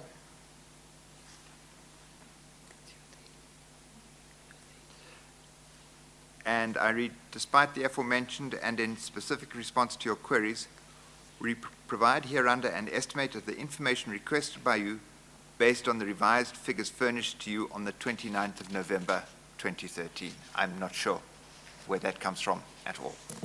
And this is in respect of the bids that closed on the 30th of April 2013 or 2014? 2013. 2013, Yes. okay. If I may then, so we have letter 1 coming in at 11:57. If we could go to supplementary 30, please. Page 30. Page 30. Yes. Supplementary page 30. Sorry, before we go there, Sorry. we are still at 28. Yes. That mathematical exercise the chair asked. Thank you. Yes. Thank you. We will notice that under point 1, their paragraph 4 in their table 1, what would be the rand impact of your price? That is then given at 6.6 million rounded figures per locomotive, Yes. which would be the rand impact on their price. This doesn't accord with any of the other figures we've seen, and it's a high figure to reduce the price of your locomotive or to give a rand impact. So do we interpret that to mean it's suggested you take my bid price you deduct 6.6 million, and you arrive at the price now of 32 million, which is my bid without using TE. That would be the That's the logic of... argument we have followed, yes. Okay. Yes. So then you wanted us to go to 30, Page 30. yes? Now, this is from the same individual, also addressed to Ms. Medlechi, Yes, also on the 4th of December, but it's received at 18:21. okay. That is 6:21 in the evening, It comes in later than the first, later than the first. okay? We'll see that the top part of that email, in fact, it's just a follow-on from the first email, because the first email we see there at 11:57. We see another email, which is not referenced here, at 12:03. We don't know the detail of that email. Then we see this email of 18:21. Yes, And exactly the same context, please find the attached requested clarification letter for your urgent attention. Exactly the same wording as the 11:57 email. yes, If we refer then to the attached letter, which is page 32 of the supplement, we see exactly the same formal letter. yes, We find no retraction of the original letter, no reference to the original letter, but just a brand new letter. But if we look at paragraph 4 and the bullet points and the table 1 still says Rand impact of 6.6 million, 6.7 million rounded. yes, And now the price per locomotive at point 2 in the table has changed to 29.4 million rounded, which is some change from the 32.9 million of the previous letter. So we still deduct the same amount, that's 6.6. But in the first letter, they say that then results in a new price of 32 million, 32.9. In the second letter, they say, removing the same amount, this time it comes to 29.3 million. Yes. Okay? So we can't say this is a continuation of what we saw with regard to what was happening within Transnet in regard to the kinds of mistakes that we talked about when you talked about when you gave evidence about your memorandum where you were asked to make changes, and what we talked about in the morning where there seemed to be obvious contradictions or things that should be quite clear, but what is put is different. May I answer It's the that? same thing, but happening with CSR now.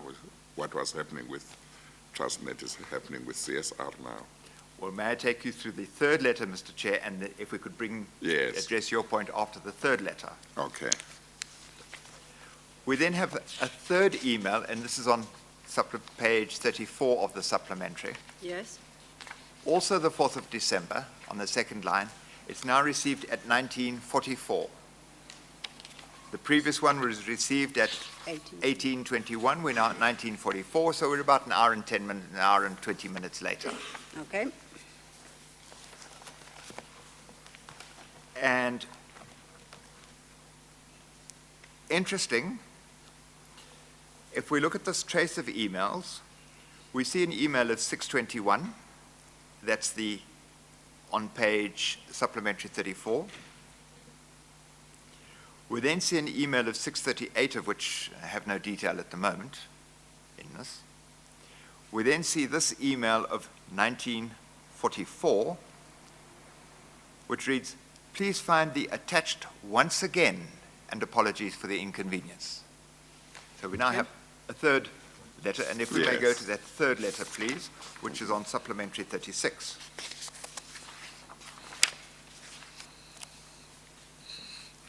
Again refer to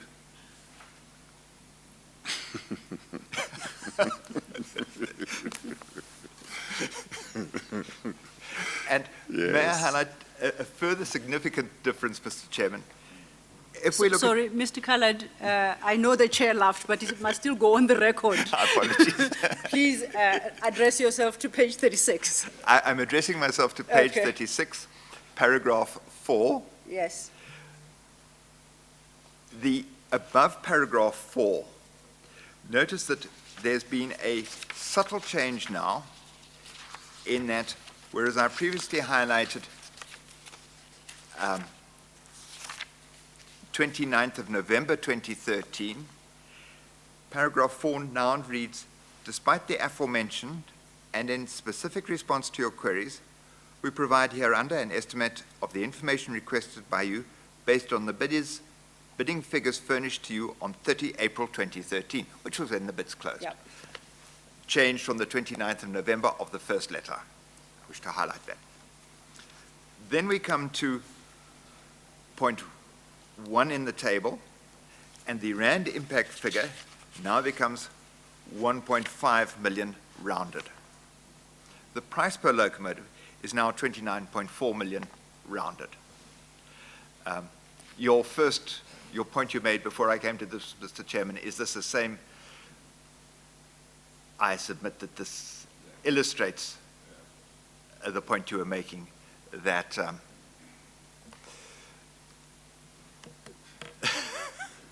I mean, it's quite strange. The questions under 4.1, the questions remain the same.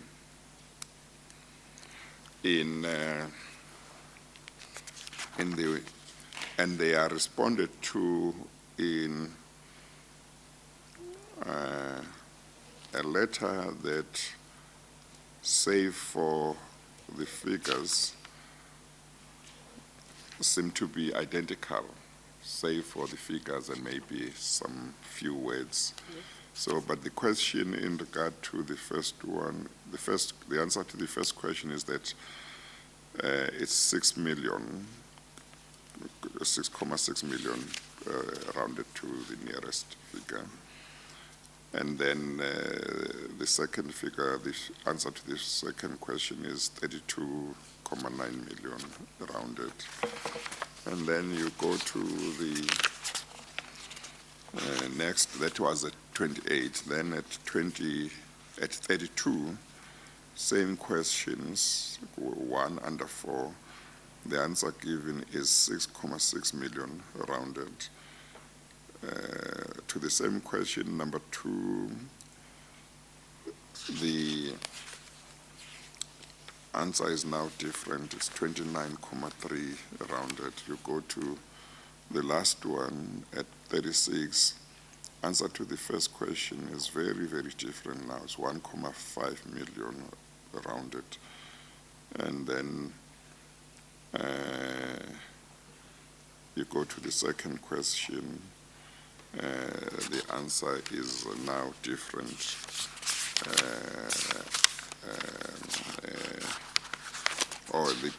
The answer is the same as in the second question.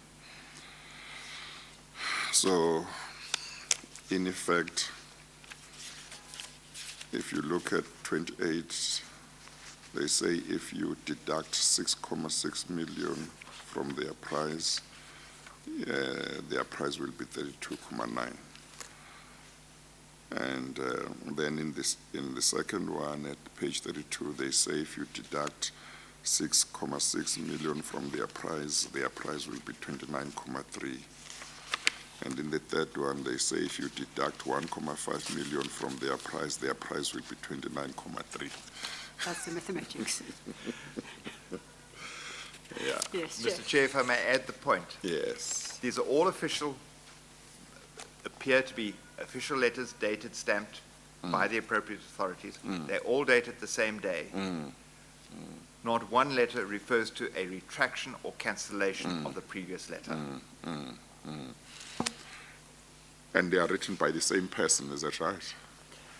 They all come from the same email address individual. Yes. At a first glance, I would... And the author seems to be the same? Submit that the I'm not an expert on Chinese signatures, if I may put it that Oh, way. but the name that is given, At least the company is the same. The company is the same. yeah. The signatures at first glance appear to be the same. Oh, okay. Chinese. Yeah.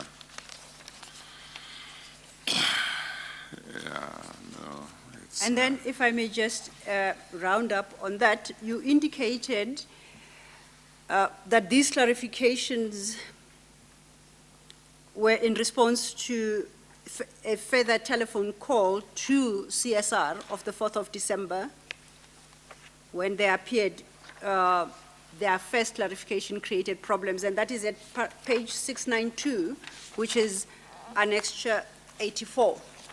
That is, At the first bullet point there. So we know the conversation took place on the 4th of December, according to that report, between Transnet and CSR. And I guess it has to be clarification in quotation marks. Because they don't bring any clarification. Instead, they compound the confusion. Then perhaps Mr. Callard might be able to give us this clarification. If this conversation takes place on the evening of the 4th of December, well, you can't explain why. Do you notice that all these letters are dated the 3rd of December 2013? So presumably before the telephone call was heard. it is an anomaly that I cannot explain. Okay. Chair, might that be an appropriate time for that short? Yes, yes. I assume you spoke to Mr. Chair, Callard. may I place on record?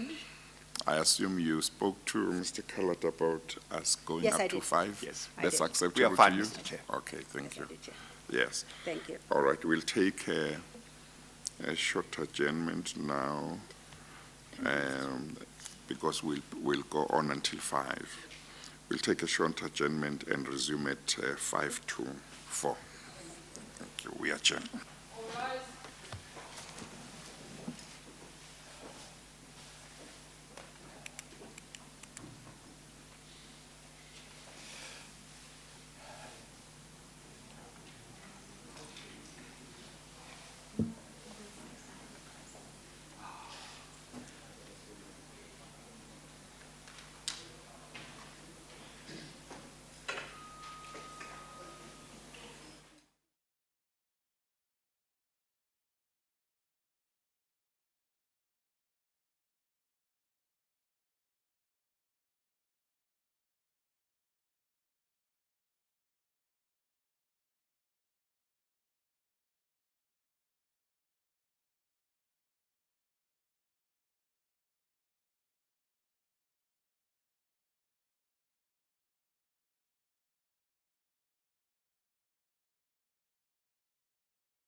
This is on the diesel locomotives. No, Oh, yes, this is diesel, my apologies. bidder one is CNR, CNR, bidder 2, is CSR, do you recall bidder 3? bidder 3 was EMD, AMD. and bidder 4 was GE General Electric. Okay, then under bidder 2, CSR, I see the figure that comes through into the report to be deducted for TE is the figure given in the third of the series of clarifications you pointed us to. That is correct, yes. Do you know on what basis that figure was chosen over the other two figures of 6 million? No. Okay. Perhaps the creators of the report might guide us. I would have to refer to them.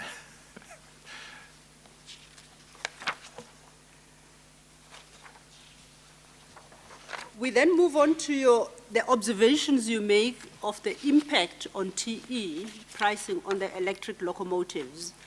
And you start with that at your 171. Yes, thank you.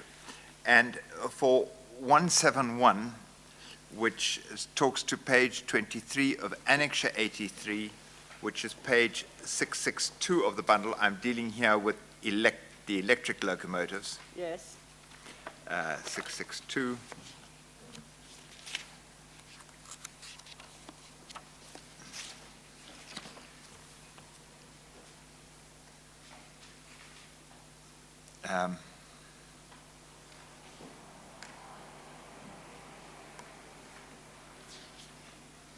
And I'm quoting here from bullet point, sub-bullet 1 to the bottom of the third sub-bullet point. Yes. Which has the heading, bidder 1 and 3 have not quoted using TE as a main subcontractor. No clarity was obtained from these bidders, as mentioned in the report above. If clarity, and this refers to the debate which we were having, if clarity was obtained from these two bidders and they indicated there was no change in price whether TE will be used or not, as was the response on bidder 5, then the impact on the evaluation scoring result could be significant. This was the conclusion of the CFET team, acknowledging that the impact on the scoring could have been significant. Mr. Collard, let's just look at this. Should we be working on 83 or on 84? No, 83, you are correct. Oh, then we are back to the electric locomotives. That Yes. was my conclusion on the electric locomotives. Indeed. Yes. Okay, Yes. I follow you now, not the diesels. And you make the same point that I think you had previously made to the chair at 174, which is that if it's accepted that the role of TE was not prescribed, then applying the impact unfairly favored Bombardier and CSR. That is the conclusion of all of this in this process, yes. And we are still, That is at what page? statement page 45 at paragraph 174. Oh, The yeah, statement. okay, yes, yes, Chair. now I can see. Yes, thank you, Chair. And we will hopefully, before we complete with your statement, be in a position to demonstrate to the Chair that the opinion you express at 174 is correct. That relates to the... Yes. Yes. Yes. Then if we could, in the meantime, then move to the next, which is under the heading correlation. Yes, this is just to show where it comes from. If we refer to page 40 of Annex 83, which is page 679, where we have a legible copy under Supplementary? the supplementary, which legible copy is at supplementary 23, Page 23, page 23 of the supplementary. yes. we could then, while holding that open, refer to Annexure 65, please. Annexure 65. And that will be at 577. Annexure 65, which is at 577.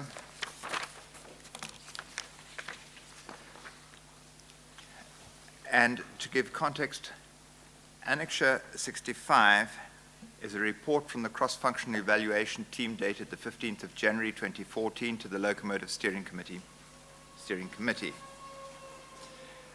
And the purpose, if I may say, the purpose of this memo is to provide the steering committee with an update to the results of the best and final offer from bidders 1 and 2.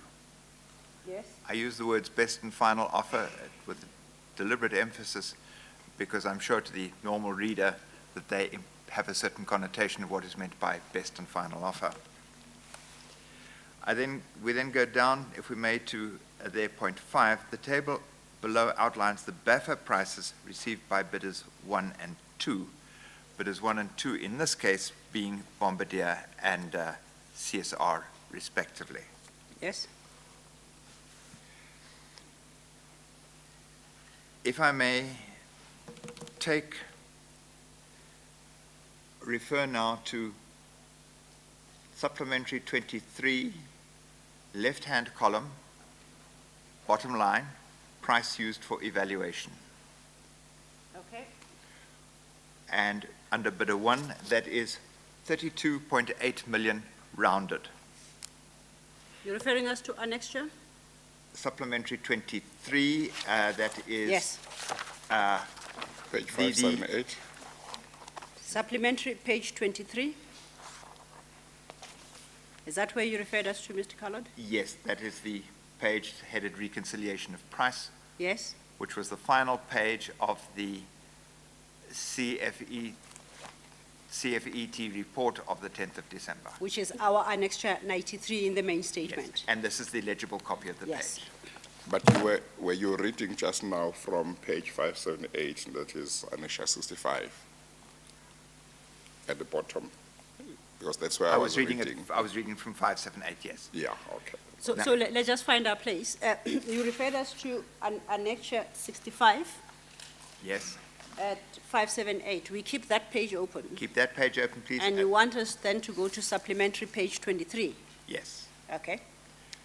And Well, we'll read those two. is that what you want us to do now? Yes, please. Because Yes, I thought you said, let's keep them open, Sorry, and keep then both. you came to Annexure 65. Are you done with Annexure 65 No. or not yet? I wish to correlate between Yes, these Okay. two, please. okay. Okay. And we must still be holding 679? Or not? 23 is a clear page of 679. Yes, oh, okay. So we 23 don't is need the to. clear page of okay, 679. all right. Yes, we now go to 23, page 23 of the 23. supplementary, okay? Left-hand column, Yes, price used for evaluation,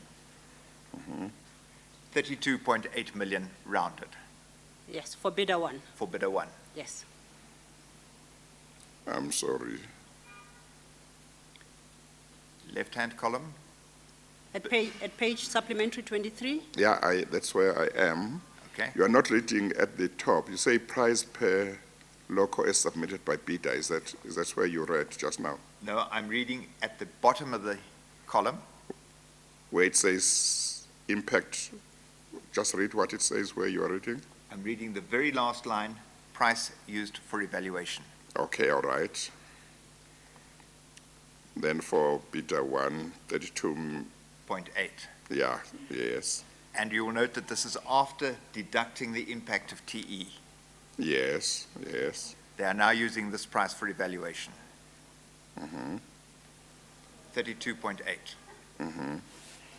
While holding that price in our mind, if we can now go look at page 578, that was annexure 65. 65, Yes. Yeah, page 578, Yes. table 5.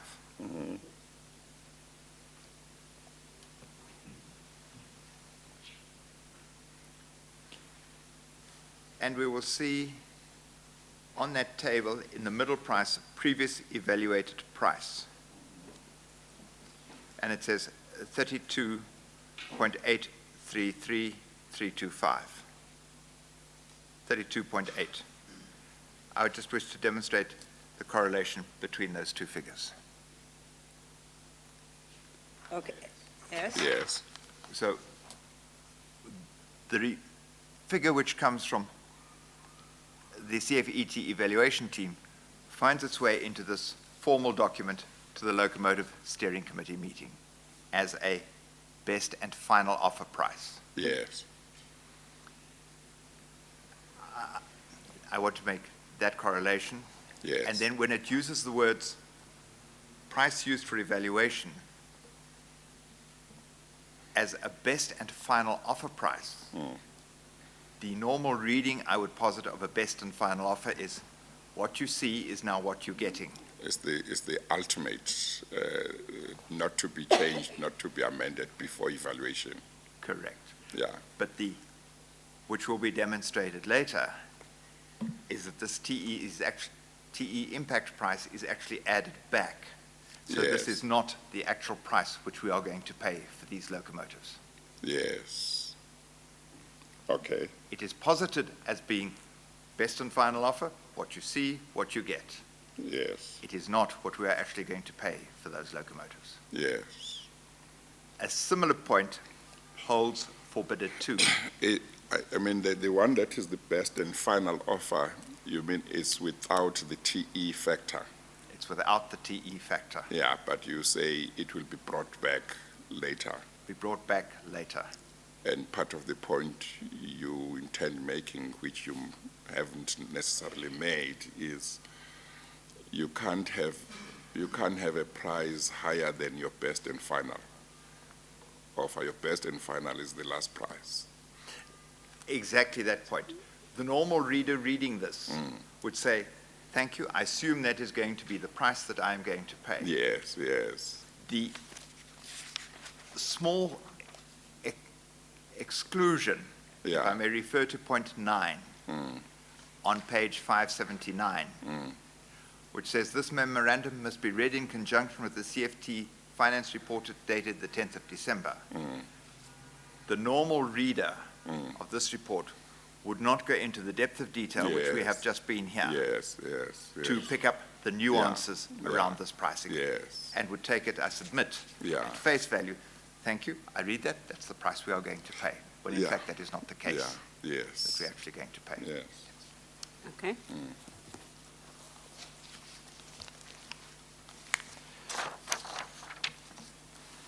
And then you do the same correlation for the diesel locomotives at your paragraph 1676. But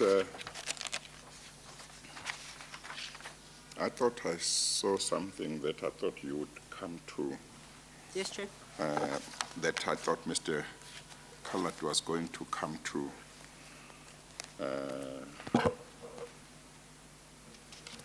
Shortly before moving away from this.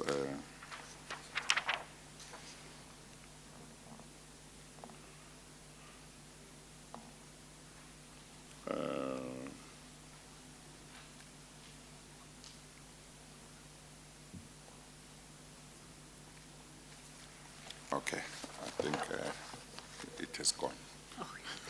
I hope we can It may somehow come- get it to may come address it, back, Chair. yeah. I will come back to more. You see, that's why sometimes when something occurs to my mind, I want to To deal with it to immediately. deal with it there and then That- before understood, Chair.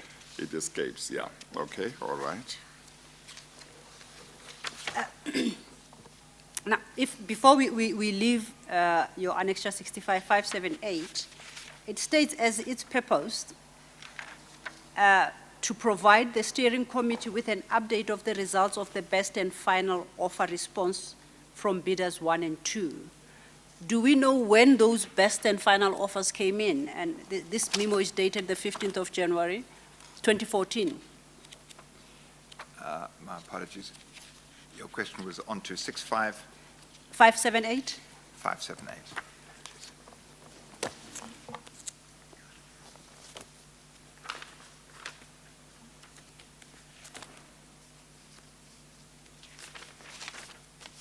That memo we just Yeah. took us through?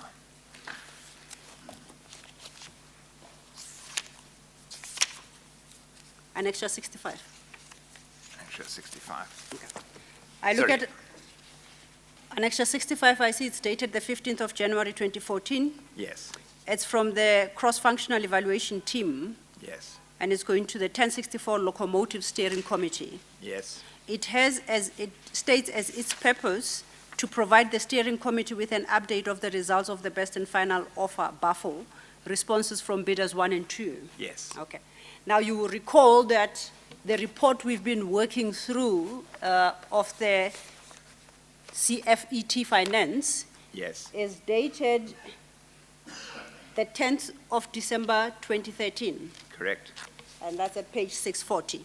yes. This memo is dated almost a month later, the 15th of January 2014. Yes. My question is, do you know when these best and final offers were received that are reflected in this memo? Yes, and I believe that I highlighted that when I gave the timeline of events, which, if I may go back to Okay,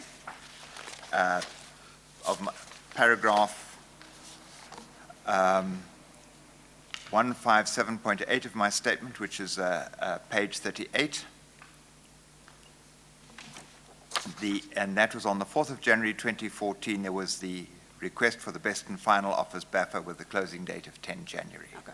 So they would have been received by the 10th of January, and then they are followed by this memo on the 14th of January to the 1064 Locomotive Steering Committee. Yes. Okay? May I point out one further point on this? What I've illustrated on bidder 1, column 1, also applies to bidder 2. But remember, if you would recall, we were talking about the 2 million odd discount from bidder CSR, that differentiation between the 5 million and the 3 million. Yes? Could I draw our attention, could we go have a look, please, at page 580 of, which is again still the same Annexure 65. And page 580 is a reconciliation between the BAFO evaluated price and the previous evaluated price. The previous evaluated price, which we see there, that middle line for bidder 2. Before we do so, Sorry, excuse sorry. me, Mr. Callard, perhaps we'll make a note, we should consider providing a more legible copy of 580. 580, apologies, there is a legible copy at 582. 582. Thank you.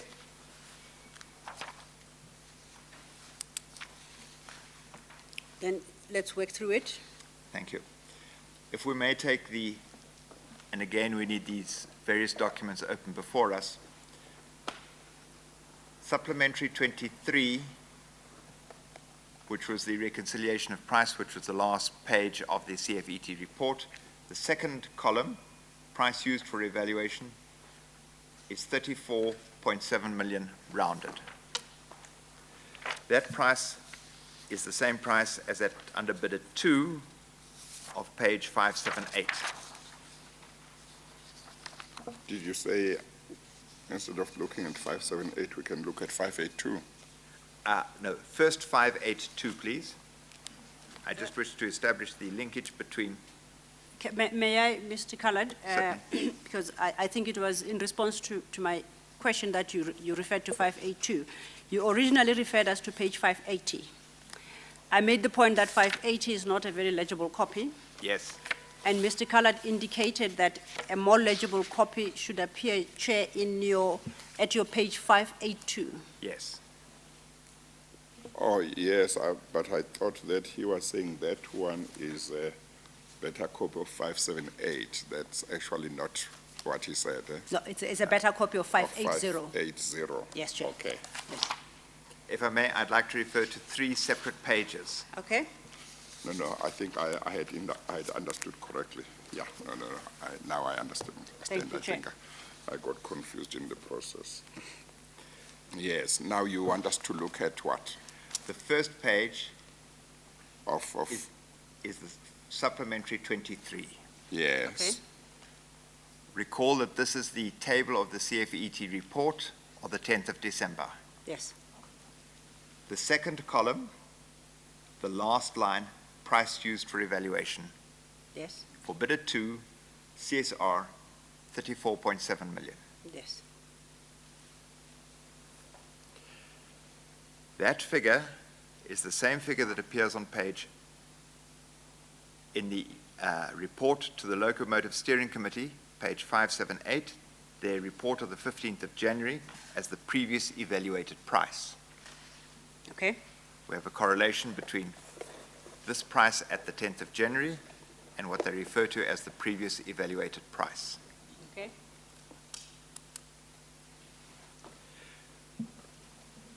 The report of the 15th of January, referred to the figure above it, gives the current, what they call BAFO evaluated price of 32.4 million rounded.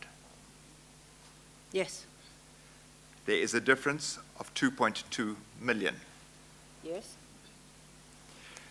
If we could turn, holding that difference of 2.2 million, please, if we could turn to the legible copy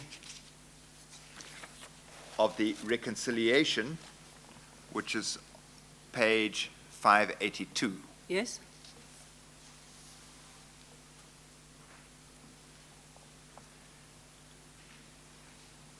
This is a reconciliation of the difference between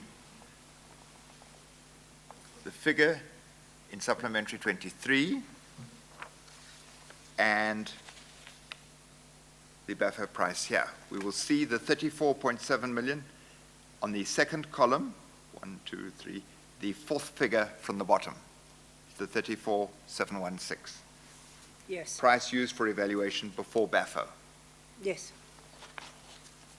We will see the BAFO price, which they include here at bidder 2, and it is marked there in bold just above it at the 32.4 million. Yes. The immediate table below that gives us the difference between those two prices. Yes. You may recall that when we spoke on the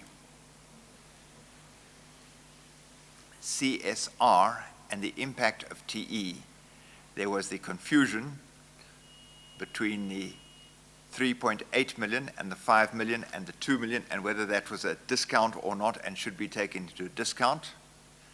I'd just like to highlight here that the difference is now made up of a discount on price. That 2.01 million finds its way back here as a discount on the BAFO price. So that's the discount. It's a discount on the price used for evaluation to arrive at the BAFO price. To arrive at the BAFO price presented to the board, Yes. the first, which is on that table, under bidder 2, 32.4 million, Yes. which is presented as the BAFO evaluated price. Yes.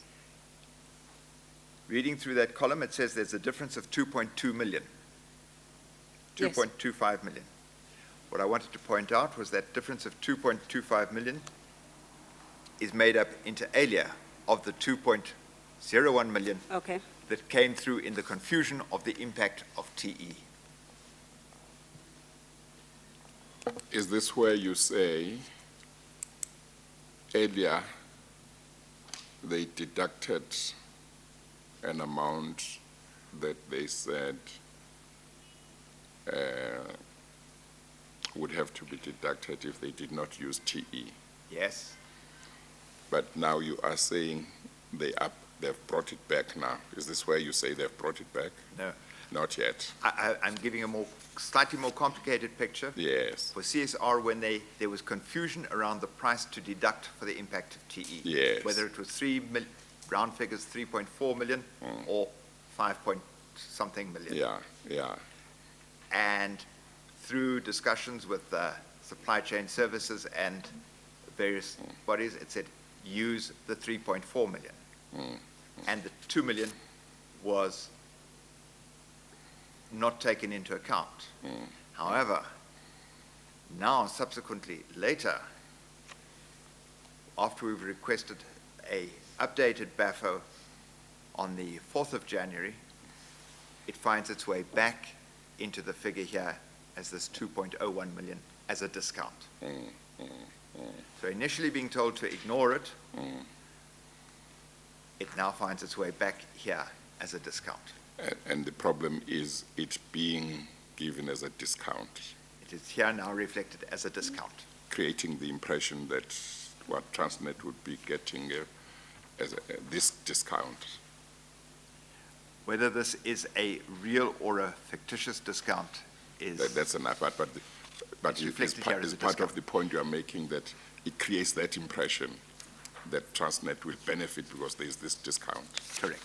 Yeah. Correct. Okay. And just for the record, and please confirm for me, that debate of 5.3 million and 3.4 million, which for the TE impact, that discussion is had in the report at page 652. And the second bullet point of that page, where it is indicated that two prices were received of 5.8 and 3.4. And a discussion then follows thereafter, and Transnet, or the team, decides to use the 3.4 million. At page Absolutely correct. 652. 652, and the second bullet point, it confirms that discussion exactly, where the Bidem 2 may have substantially included this, quote, discount, unquote, portion of 2.01 million into their price, thereby having the potential impact. So it says that it was firstly 5.4, then 3.8, and they describe the difference as a discount, and they do so in the third bullet point. And that discount is 2.010, or 2 million odd. Correct. Now, it is that 2 million discount, and I say that in inverts, that find its way to page 582, and is reflected as a discount on the price. An identical figure is reflected there as a discount, yes. Thank you.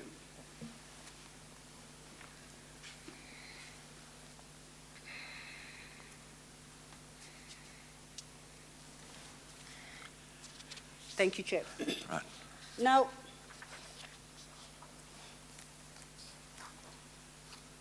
this report, I see at 578, next to 65, where you originally took us. Yes. At page 579, it reflects a number of signatures and a number of names. And are those the members of the cross-functional evaluation team? I understand those to be the members of the cross-functional evaluation team by their signatures to this report. Okay. So that would be Mr. Mohamed Mullah, Mr. Yusuf Laher, Mr. Zunaid Vali, Mr. Danny Smith, Mr. Thabo Siapi, and Mr. Tsietsi Tlaleti. Correct. And it is that team that is then seeking, is it seeking approval, or is this submitting information to that committee? Is it updating the committee on progress on the negotiations? By the purpose of this memorandum is to provide the steering committee with an update of the results of the best and final offer BAFO response from bidders 1 and 2. The purpose of this report and how the Locomotive Committee, steering committee, may take this further. Okay. What then transpires after this memo is submitted? It is not in the after this memo is submitted, it finds its way into a memorandum to the Board Acquisitions and Disposals Committee meeting, which takes place on the 24th of January. Okay. And these figures find their way through into that memorandum. And you don't have that memorandum as an annexure to your statement? I did not include it as an annexure to my statement. It is So- available, but it's not in. Yes. So whichever witness we then next deal with we take this report from this juncture and see how BEDAC dealt with it at that meeting of the 24th of January. Correct. Okay. Then if we may proceed. Thank you. I would like for a moment to pass over my points 175.2 Yes. and 176.2 because they deal with some detailed spreadsheets, and I would rather deal them with that as an entity Okay. rather than introduce them now. That's fine. But to address that, the similar issue around of TE across the diesel bidders while we are dealing with this. So if I may come back to those later and go to 177, Okay. where I commented earlier on bidder 1 for diesel locomotives not being subject to the impact of TE pricing. I'm not sure that I had specifically stated that.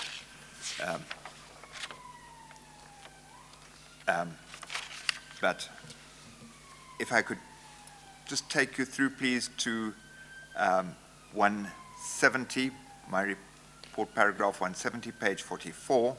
Yes. The application of TE pricing methodology for the 465 diesels followed a similar pattern, and we have effectively dealt with that table Yes. and the inconsistencies of bidder 2 in that table. Yes. Coming to there, bidder 1 for the diesel locomotives not being subject to the impact of TE pricing. And I believe this to be an inconsistent application of this prescription across the bidders. Yes. Per 178, we have almost exactly I set out exactly the same process as I did for the electricals, and if I may be permitted not to have to go through that Absolutely. again, Yeah. I would then go to paragraph 179. Yes. Where CNR was bidder 1 for diesels. An extract from their RFP submission is set out below. Yes. And this, Could you read it into the record? I will please? read it into the record. This is extracted from their RFP submission, and paragraph 2.1, local content plans for supplier and components.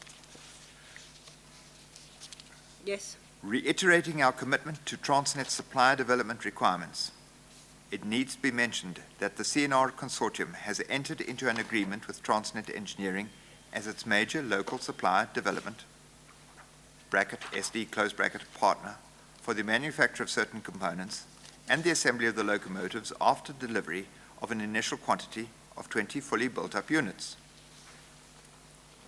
Based on this above, the assertion by Supply Chain Services that bidder 1 did not specify the use of TE as a main subcontractor is incorrect.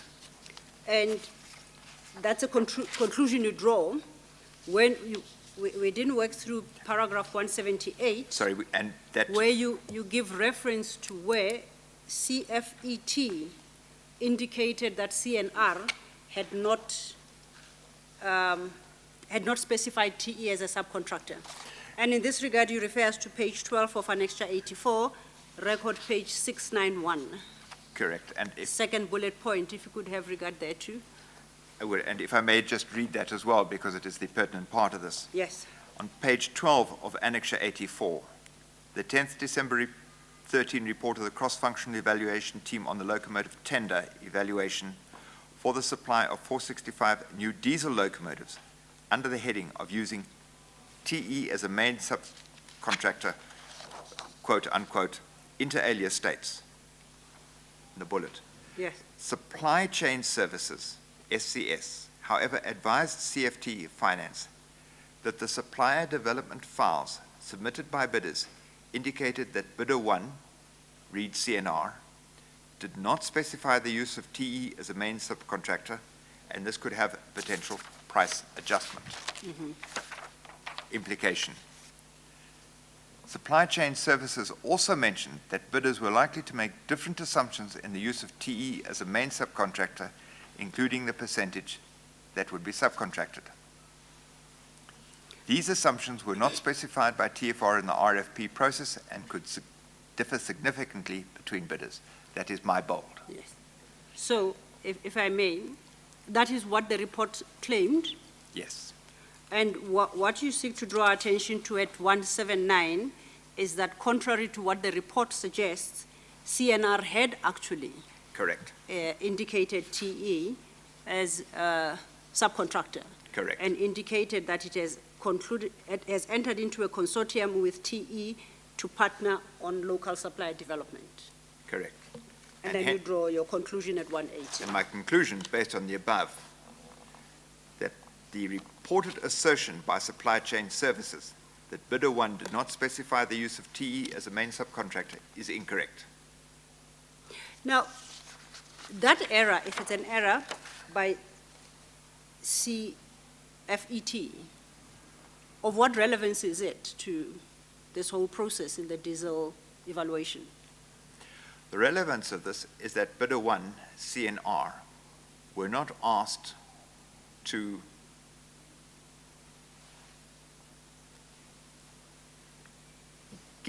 provide the impact of not using TE as a main subcontractor. Unlike other bidders who had specified they were using TE, they were asked to provide an impact, as we have seen in the table, previous table of bidders 1, 2, and et cetera, but bidder 1 was not asked for.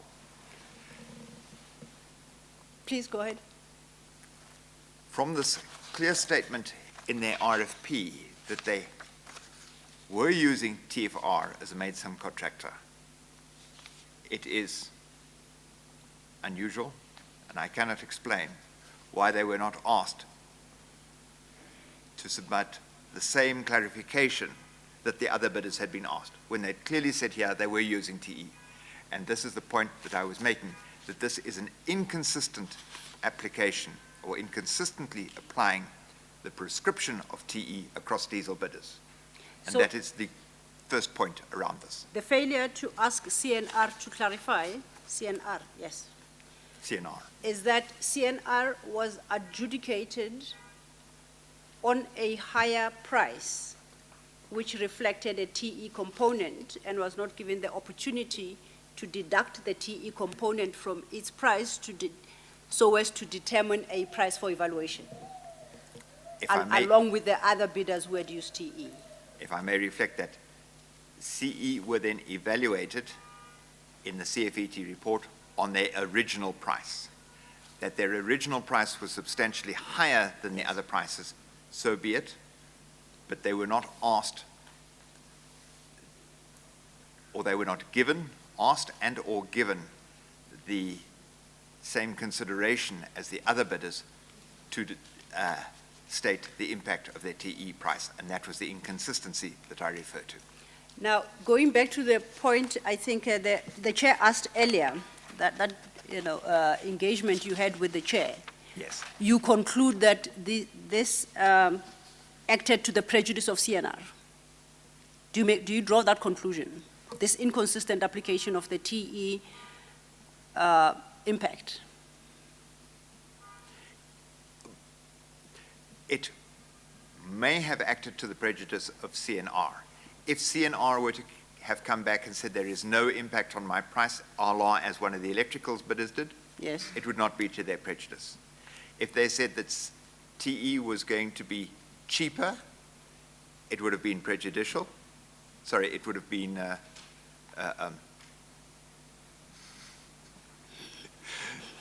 whichever one it's going to be. Yeah. It's late in the day. Well, It's late today. prejudicial or non-prejudicial. Sorry? Prejudicial or Could have non-prejudicial. been prejudicial or non-prejudicial depending on the answer. If the answer had been, as per what the electric bidder, there is no impact, it would have had no impact on their price. Okay. Now, just remind us, as far as the diesel locomotives are concerned, who were the successful bidders there? The successful bidders were CNR and General Electric. Okay.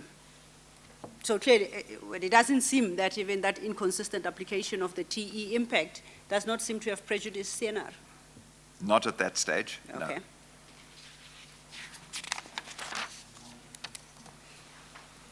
On the issue of inconsistencies over leaf, you then want to talk about inconsistencies again, on the interpretation of BAFO across the diesel bidders. Correct, yes. Okay, then you can take us from paragraph 181. 181, and all the documentation in this subsection was through M&S, with the exception of Annexure 66. Okay.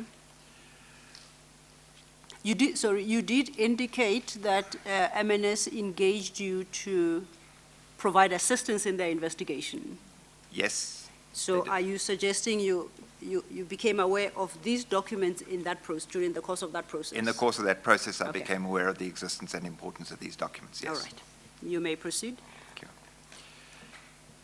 It was on the 20th of December 2013 that CNR and other diesel bidders were requested to provide a breakdown of their RFP Annexure E costs, which is Annexure 101.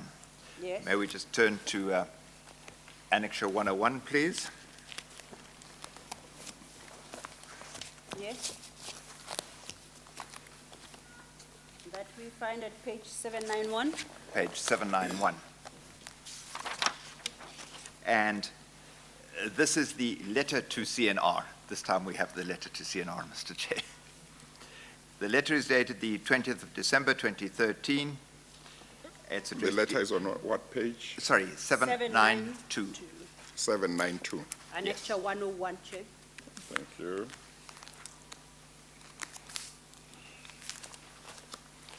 Yes, you may proceed. Thank you.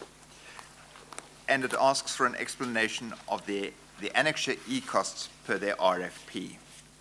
Now, the Annexure E is a document which all the bidders have to fill in their RFP, and it details certain costs under the headings which we have here, being their manpower costs, factory overheads, which includes rental, depreciation, and amortization, utility costs, consumables, etc. And thirdly, admin overheads and markup, which includes marketing, insurance, financing, etc., financing, interest, etc. CNR had given the figures indicated here in their Annexure E.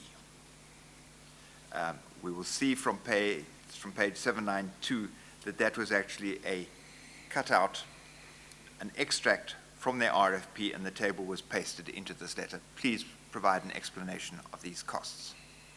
Yes. We'll notice that these costs are quite significant and quite high. We're talking about here 5 billion in respect of their request for proposal. Okay.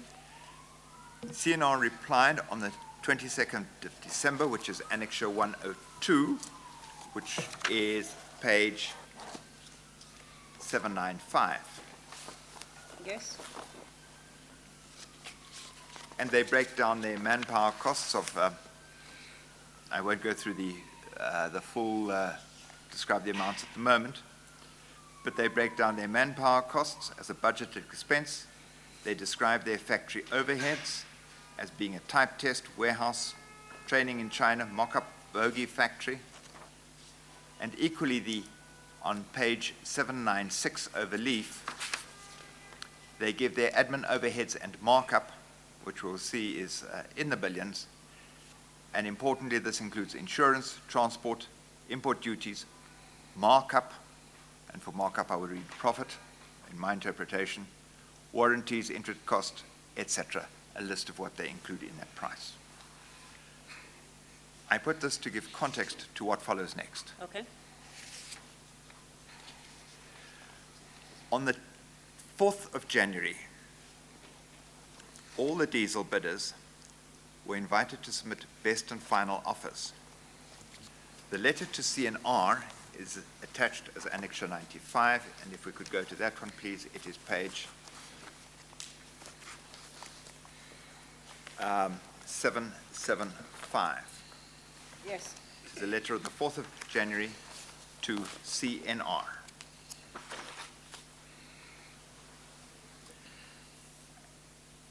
And it refers to their tender. I would take you through to the second last paragraph. third last paragraph. In order to achieve the above objective and conclude the final stages of the evaluation process, Transnet is requesting that you provide a best and final offer. The best and final offer must focus on commercial aspects of your bid only. We suggest the following guidelines be used. Base price, excluding hedging and escalations. Base price using subcontractors of your choice, not Transnet Engineering. Yes. Disclosure of foreign amounts and spot exchange rates used. Your local content target as originally committed will not change. And reconciliation of current best and final offer price to the submitted price with reason for changes, if any. Yes. And I read that. You can give a discount, but just tell us that this is your discount. Yep.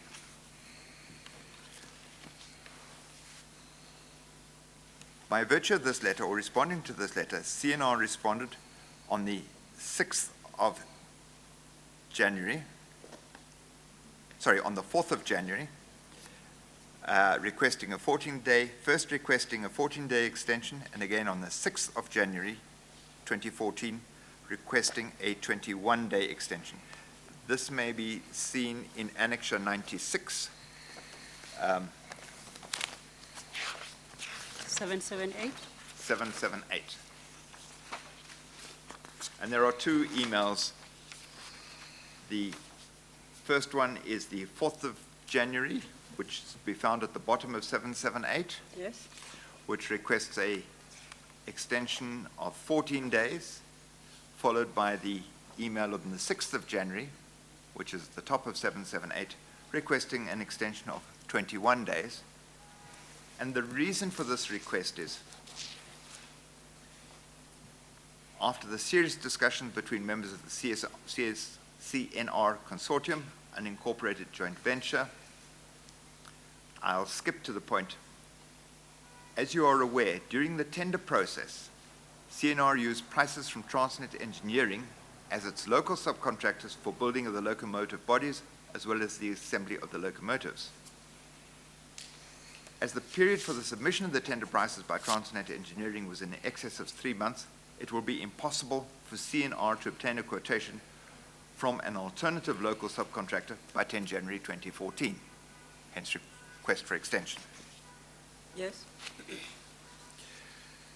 I'll hold that point, please, as we look at 186.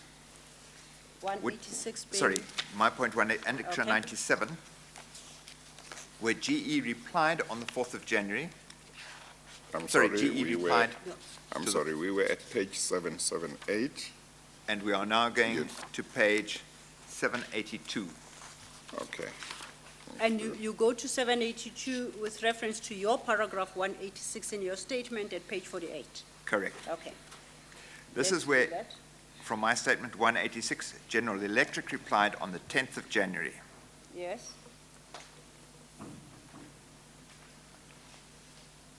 And they give there, following the guidelines, from the first paragraph, it's addressed to Mr. Singh. Following the guidelines suggested, GSAT has prepared the responses that follow.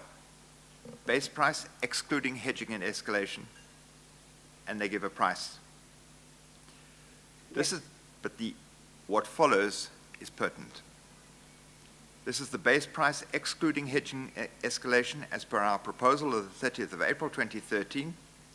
This base price assumes the use of Transnet Engineering as a subcontractor for the scope as defined in our 30 April 2013 submittal, and is based on the pricing TE provided to GSAT at the same time. Yes. The second paragraph, base price using subcontractors of GSAT's choice and not Transnet Engineering, and they give an alternative price there. And the price there reduces By, shy from of $1 million to 24 million. reduces by about 1.2 million. Okay. I believe that price to be consistent with the price quoted in their original table on the impact of not using TE. TE, okay. Yes. I haven't checked that exactly, but it certainly appears to be of the same order. Yes. Overleaf, if I may, on 783, they set out all the conditions, not the conditions, but how they complied with the original letter. Yes. This is presented as a BAFO price strictly in accordance with the request. Okay. Now you referred us to GE, the purpose being, To establish a concept of what a BAFO is. okay. I'd now take us to 187, my paragraph 187. Yes. With CNR replied to the 4th of January request on the 10th of January. This is Annexure 98. Okay. Recall that they have applied twice for an extension. Yes. I have not found where the extension was granted or not granted, Okay. but I just take us to their letter of the 10th of January.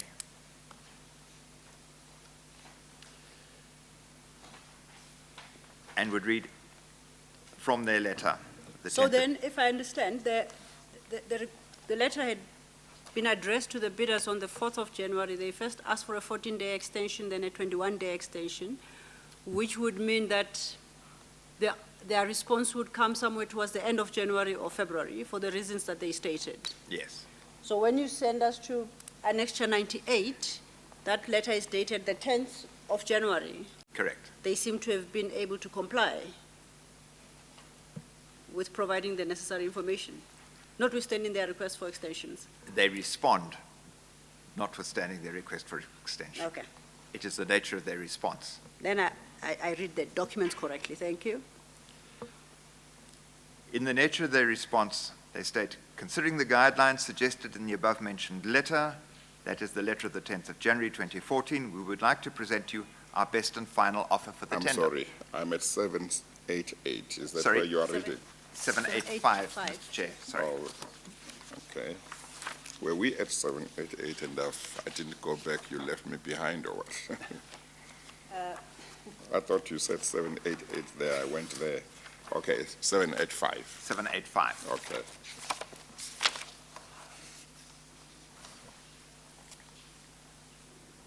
I would read Yes. again. Yes, With reference to your letter, etc., of the 4th of January. Considering the guidelines suggested in the above-mentioned letter of the 4th of January, we would like to present to you our best and final offer for the tender. We have reduced our base price in the TCO model, total cost of ownership, as referred to in your letter of 4th of January, from 39.7 million rounded to 27.36 million rounded. This price relates to the cost of manufacture and does not include training costs, logistics, royalties, technical support, service charges, finance costs, and contingencies, etc.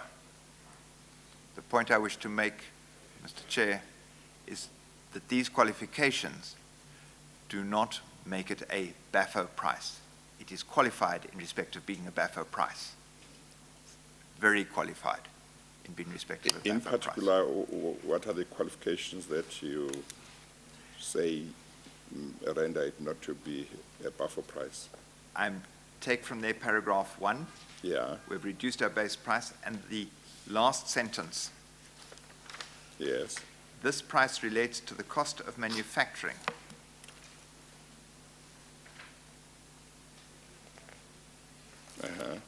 And does not include training costs, logistics, royalties, technical support, service charges, finance charges, and contingencies, etc. I wonder what you exclude when you say et cetera. That is my concern, Mr. Chairman. It is open-ended, what is meant by et cetera. Yeah. In contractual terms, et cetera can mean a host of things. Yeah. Okay, yes, so that's the one qualification. Is that the only qualification? No, it is in fact all those qualifications before that. Training, logistics, royalties. Yes, no, what I mean is the qualification in paragraph 1 that you have just Yes, read. Yeah. that's the qualification. Okay. Before you go further then in that response, what we have at 785, Yes. that is in response to the letter of the 4th of January requesting a best and final offer as appear at 775. Correct. Now, when I go to 775, I note that it requires the bidders to provide a best and final offer, focusing only on commercial aspects of the bid. Correct. As a guideline, it is indicated what they must do. Yes. Now, in reading those bullets, those numbered paragraphs at page 775 from 1 to 5, you see them at 1 to 5. I would submit that they do not comply with the request to give us a BAFO price focusing on commercial conditions only. So when CNR indicates that my price has reduced from 39 million to 27 million because it excludes those items that you listed, Yes. where would I fit that into 1 to 5 at page 775? What are they responding to there? I cannot answer. Okay. It's a reduction, but I cannot answer how they fit in. So it's an impromptu reduction, but it is not, it doesn't arise from the request at 775. It certainly does not appear to. Okay. Right. Well, you have drawn our attention to the last part of paragraph 1 of the letter at page 785, and have said that renders the price not to be a buffer price, a best and final price, right? Is that right? Sorry, I'm just confirming that I understood you correctly, namely that you have said that the last part of paragraph 1 at page 785 renders the price that CNR gives not to be the best and final price. the exclusions render it not a best and final offer, as could be used in interpretation to be taken forward. Yeah, no, I accept that. I Yeah. just wanted to confirm that. Confirm. That is the exact But point. you didn't mention 2. Is there a special reason for that? Well- Why 2 doesn't also disqualify it from being a buffer one? Because if we refer to page 775, Yeah. the letter of request, it said base price excluding hedging and escalations. So 2 would exclude 2 accords with their 1, and 3 also accords with the additional, with the first letter, excluding hedging and escalation. But, okay, no, I understand that, but isn't the whole concept of a best and final offer of necessary, doesn't necessarily mean that that's your final inclusive of everything?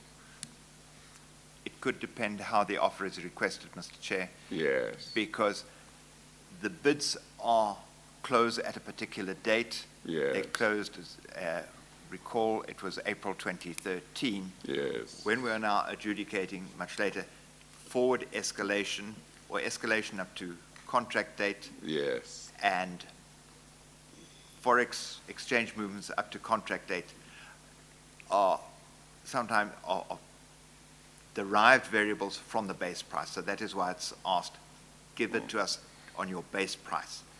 We would work out these, yes, the escalation and forex differently. And given that different bidders may have different assumptions around forex and escalation, it is, and that's another normalization process, it is easiest to ask, work it on your base price only. yes. What was your over-the-counter price at that time? Okay, then, staying at page 785 under 1, And just before that, then at 775, where it says the best and final offer must focus on commercial aspects of your bid only. Is that a normal requirement when you talk about the best and final offer? Yes, I would submit that it would be. Yes. Asking the best and final offer is We're not asking you to change any technical specifications. Yes, If I may use a simple example, yes, I wish to buy a motor car, yeah, and the dealer says it's going to cost me 1,500,000 rand for this car, with all these options. And I say, is that your best and final offer? And he might say, yes, or he say, we'll give you a further 10,000 rand on it. But that does not change the makeup of the car, the options which we've asked for. So there's no technical change for it. It's not changing the repayment period. It's a simple, straightforward, I'm offering you 10,000 off the final price. And that is what would normally be understood by a request for a best and final offer. okay, thank you. Thank you, Chair. Now, on paragraph 1, did the bid or the RFP require the bidders to indicate the training costs or to cost the training requirements, to provide for logistics, for royalties, technical support, and the like? Is the costing for all those elements expected to be found in the original bid? Indeed, you will find that similar points are, because if I could then take you to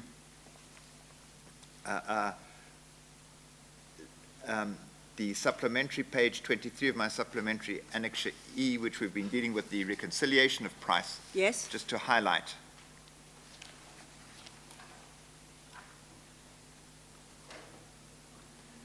And I'm reading now from the supplementary 23. Yes?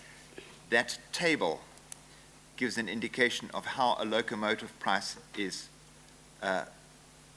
made up. The base price submitted by the bidder, and then these additional items to get to the capital acquisition cost. You'll see there we have special tooling, engineering support, capital spares, consumables, special holding, and a list of items, including setup cost, insurance rounding, and all those. If I then may read to the line, price per locomotive submitted as per Annex F, the capital acquisition cost of the locomotive. To deliver a locomotive requires all of those elements. Okay. So in order to get to present this reduced price, CNR then deducted those very parts of the cost of the locomotive itself that they had originally costed in their bid. Correct. Okay. Which, if they were to meet specification and were to succeed, they would have to incorporate in the execution of the contract. That is my understanding and interpretation of this. Yes, and I will, as we look at what CNR included in their markup of Annex, in their markup of F, if I may just refer back to that previously, because that was item.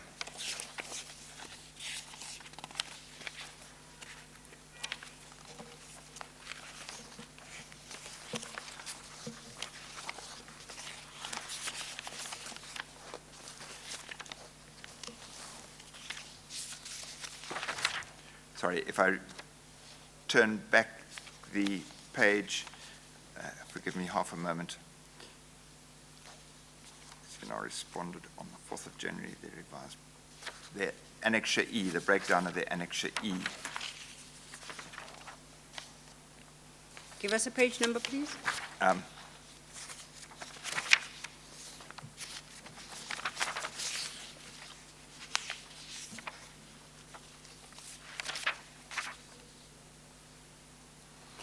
Annex E costs Annex 101. Annex 101. Okay.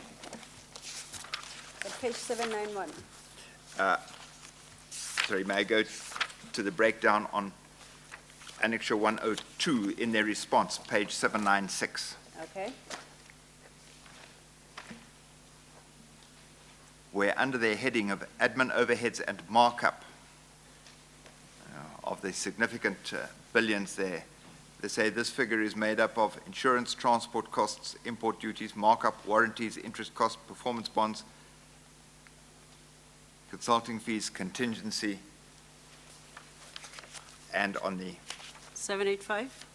and on 785, bogey factory, type test, TE warehouse, TE training in China, TE mock-up, manpower costs. Many of the figures one would expect to find in this setup here, they have now taken out. So all or some, but there is such a reduction that these figures would be significantly impacted here in what we call the additional items for the locomotive have been removed. Yes, Chair. Yeah. It has been brought to my attention. Yes, I think that last point, please just let's refresh our minds on it when we meet next time. Yeah. That last point that you were making. Sure. It's 1 minute past 5. We'll adjourn now, and we are not sitting tomorrow and on Wednesday because the owner of the building needs the venue, and in terms of the lease, we agreed to give them that opportunity to use it for their purposes, but we'll resume on Thursday. And on Thursday, I see Council wants to say something about Thursday. Yes, please, Chair. We had scheduled another full-day witness for Thursday, not my witness. The witness is ready. Mr. Callard and I have not finished. We need about 2 hours to finish, and I fear if we start at 10 o'clock, we then will impact the next witness and their timing. Yeah. May I request that perhaps we consider starting at 9 o'clock on Thursday, and Yes. Mr. Callard and I will try and finish by tea time. Yeah. Then yes. that witness can then run from 11:30. Would that be fine with That you, will be Mr. fine, Callard? Mr. Chair. Then Thank you, Chair. Then we'll start at 9 on Thursday. Thank you, Chair. We adjourn.